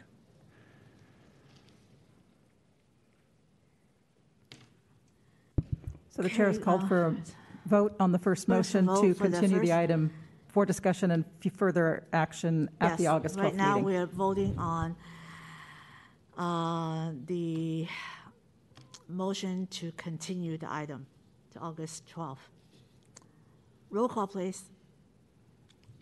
Okay, on the motion to take no action today and continue further discussion for action at the Commission's regularly scheduled meeting on August 12th, made by Commissioner Finlev and seconded by Commissioner Romano. And I'll call the roll. Commissioner Bush.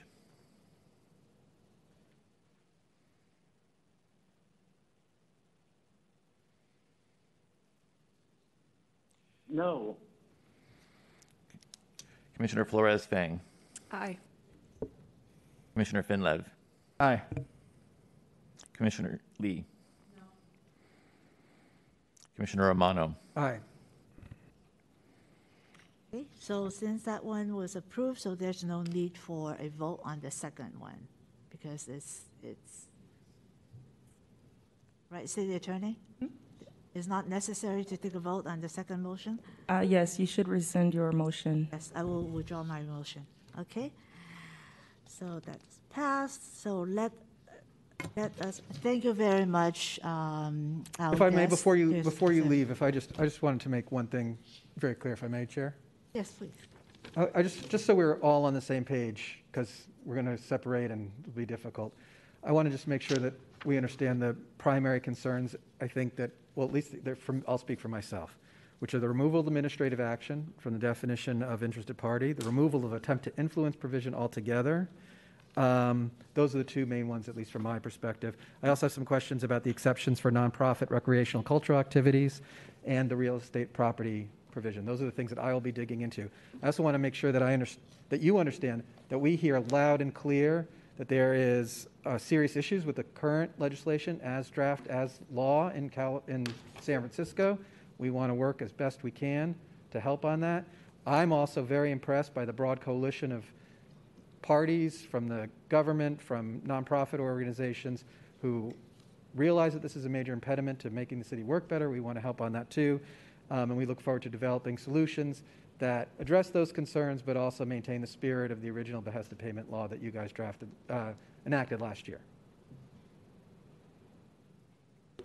And if I may, Commissioners, I welcome Commissioner Romano's statement, and I think it was otherwise reflected, and now let's get together and do the work both in public and offline with commissioners.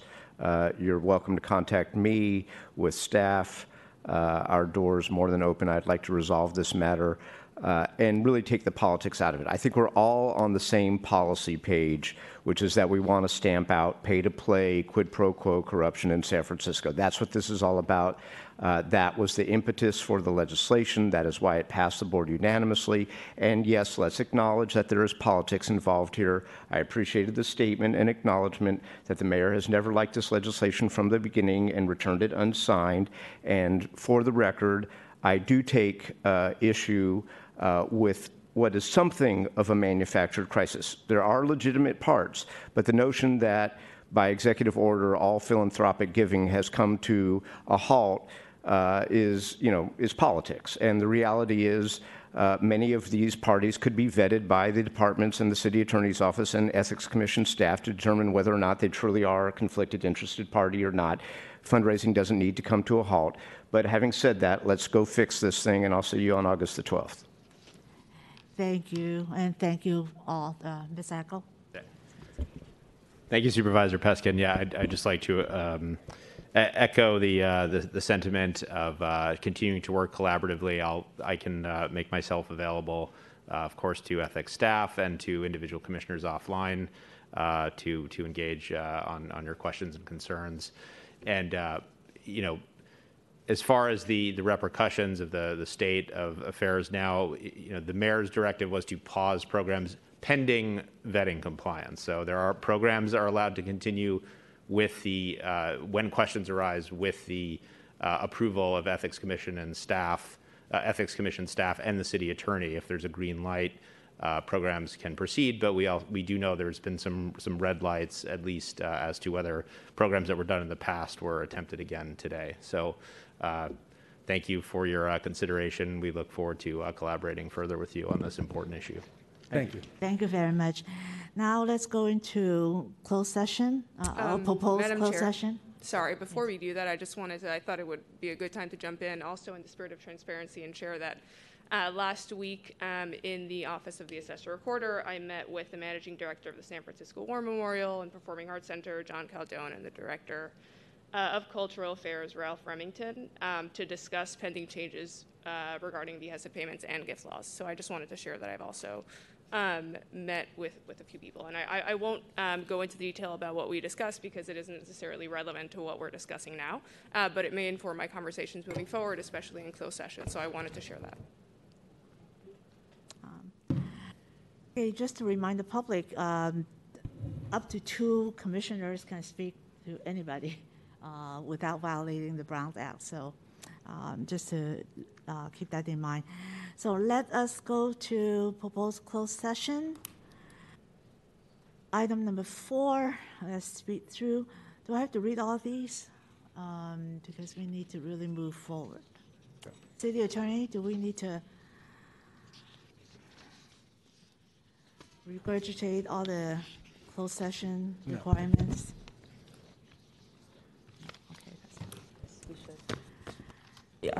I'm sorry, Shirley, what was your question again? Do I have to review all these closed session requirements? Because we really are under the gun. We only have about 20 minutes to discuss this. Unfortunately, I do believe we have to read all of the items on your list. Well, but we can continue after 20 minutes, even though some commissioners may need to leave, right? Doesn't prohibit the rest of us. This is going to take us 5 minutes to speak. Okay.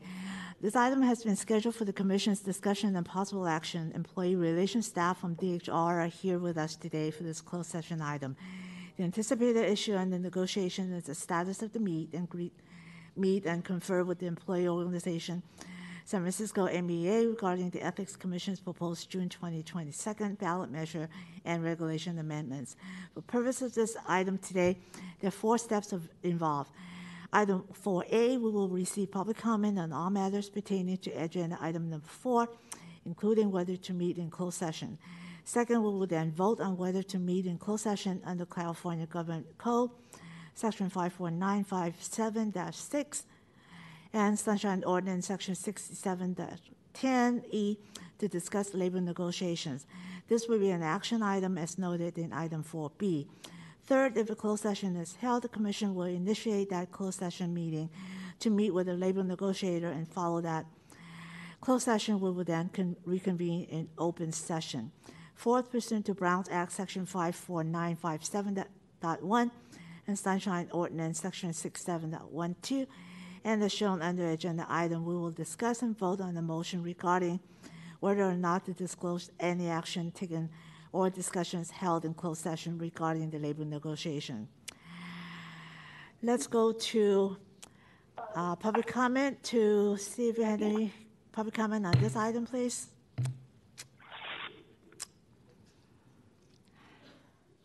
Moderator? Thank you, Madam Chair.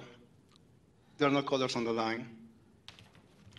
Okay, so let's proceed to no public comment, so let's proceed to closed session. Director Pelham, would you like to? Right. I think You're seconded. Yeah, I'm not sure I heard a motion to go into closed session. Moved and seconded, and just take a roll call vote. I forgot, yes. Please. Do I have a motion to go into closed session? Yes, I move to go into closed session. Second? Okay, roll call, please.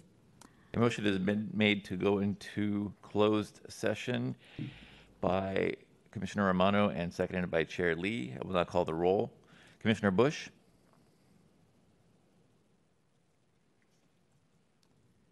Aye.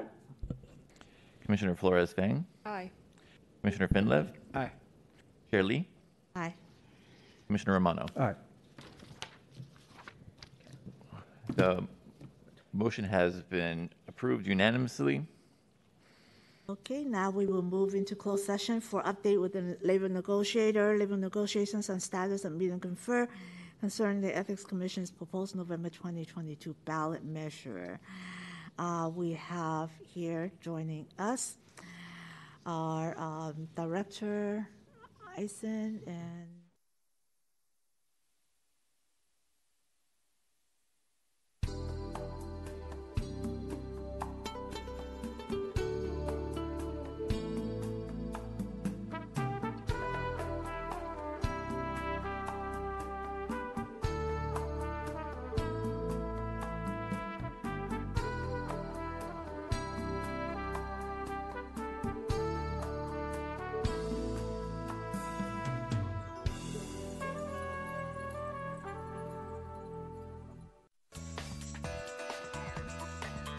SF Gov TV, San Francisco Government Television.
SF Gov TV, San Francisco Government Television.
SF Gov TV, San Francisco Government Television.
SF Gov TV, San Francisco Government Television.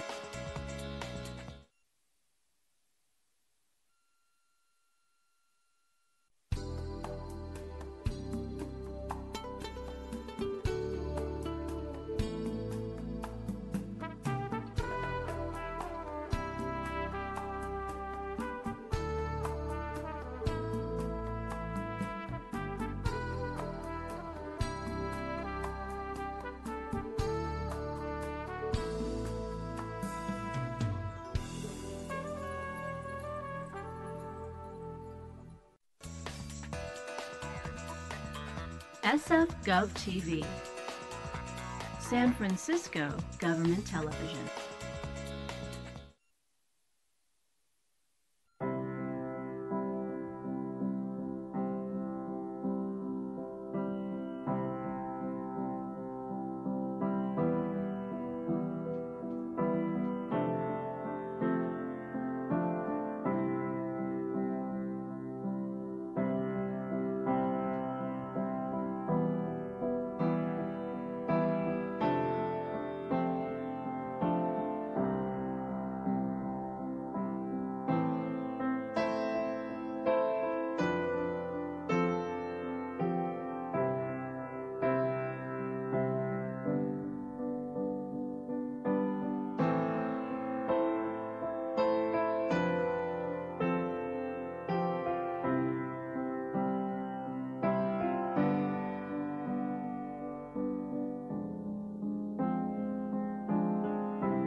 Okay.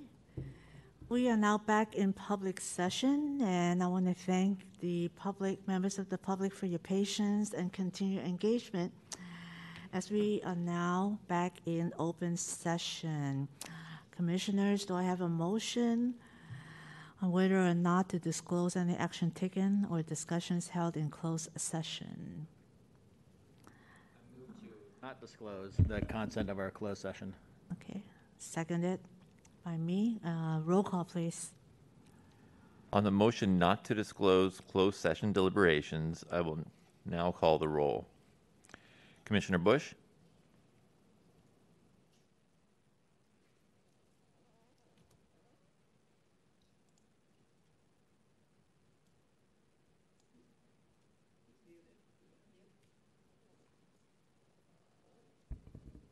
Commissioner Bush, I believe you're muted. We're working to unmute.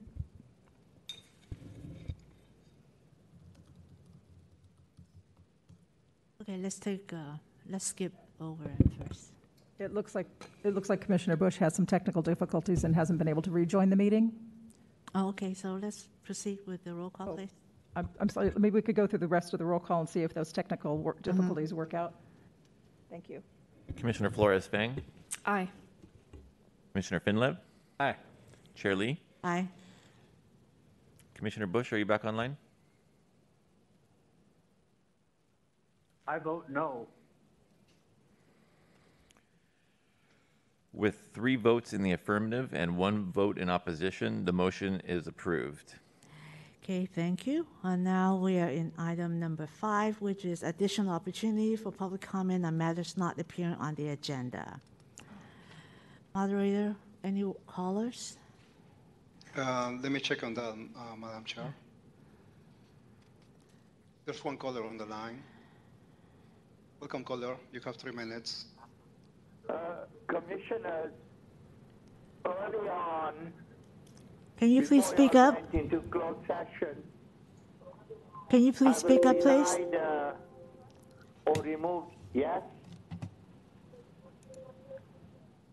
Can I speak up? Can you hear me? Yes, please go ahead. Okay, I was saying early on, I was on the queue and I did not get an opportunity to speak. What I want to say now is that we can focus on the Form 700 and we can focus on auditing the lobbyist so that we get some results. What is happening in this deliberation is that the community, the citizens, San Franciscans are not aware of what is going on. They are not even aware of this meeting. And all these other people who are coming and speaking because, you know, they want to make some money,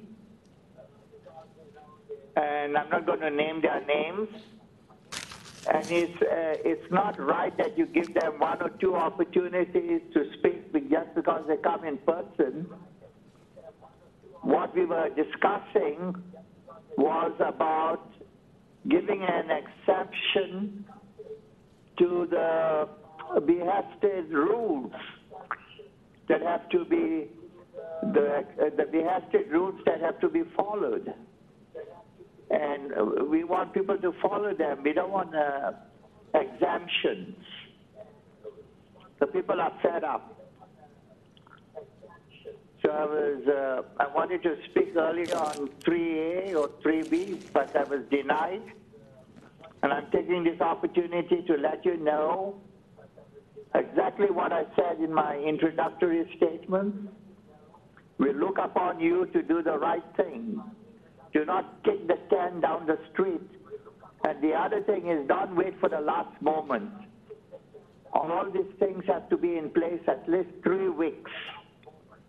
We know that the mayor did not sign what was sent to her. We know that the mayor was against Proposition C. Caller, you have But 10 when seconds it passed, left. she wanted the benefits of Proposition C. Thank you very much. Madam Chair, there's no more callers on the line. Okay, thank you. Public comment is closed.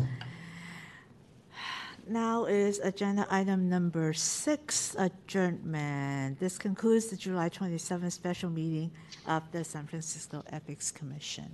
Thank you all. Thank you.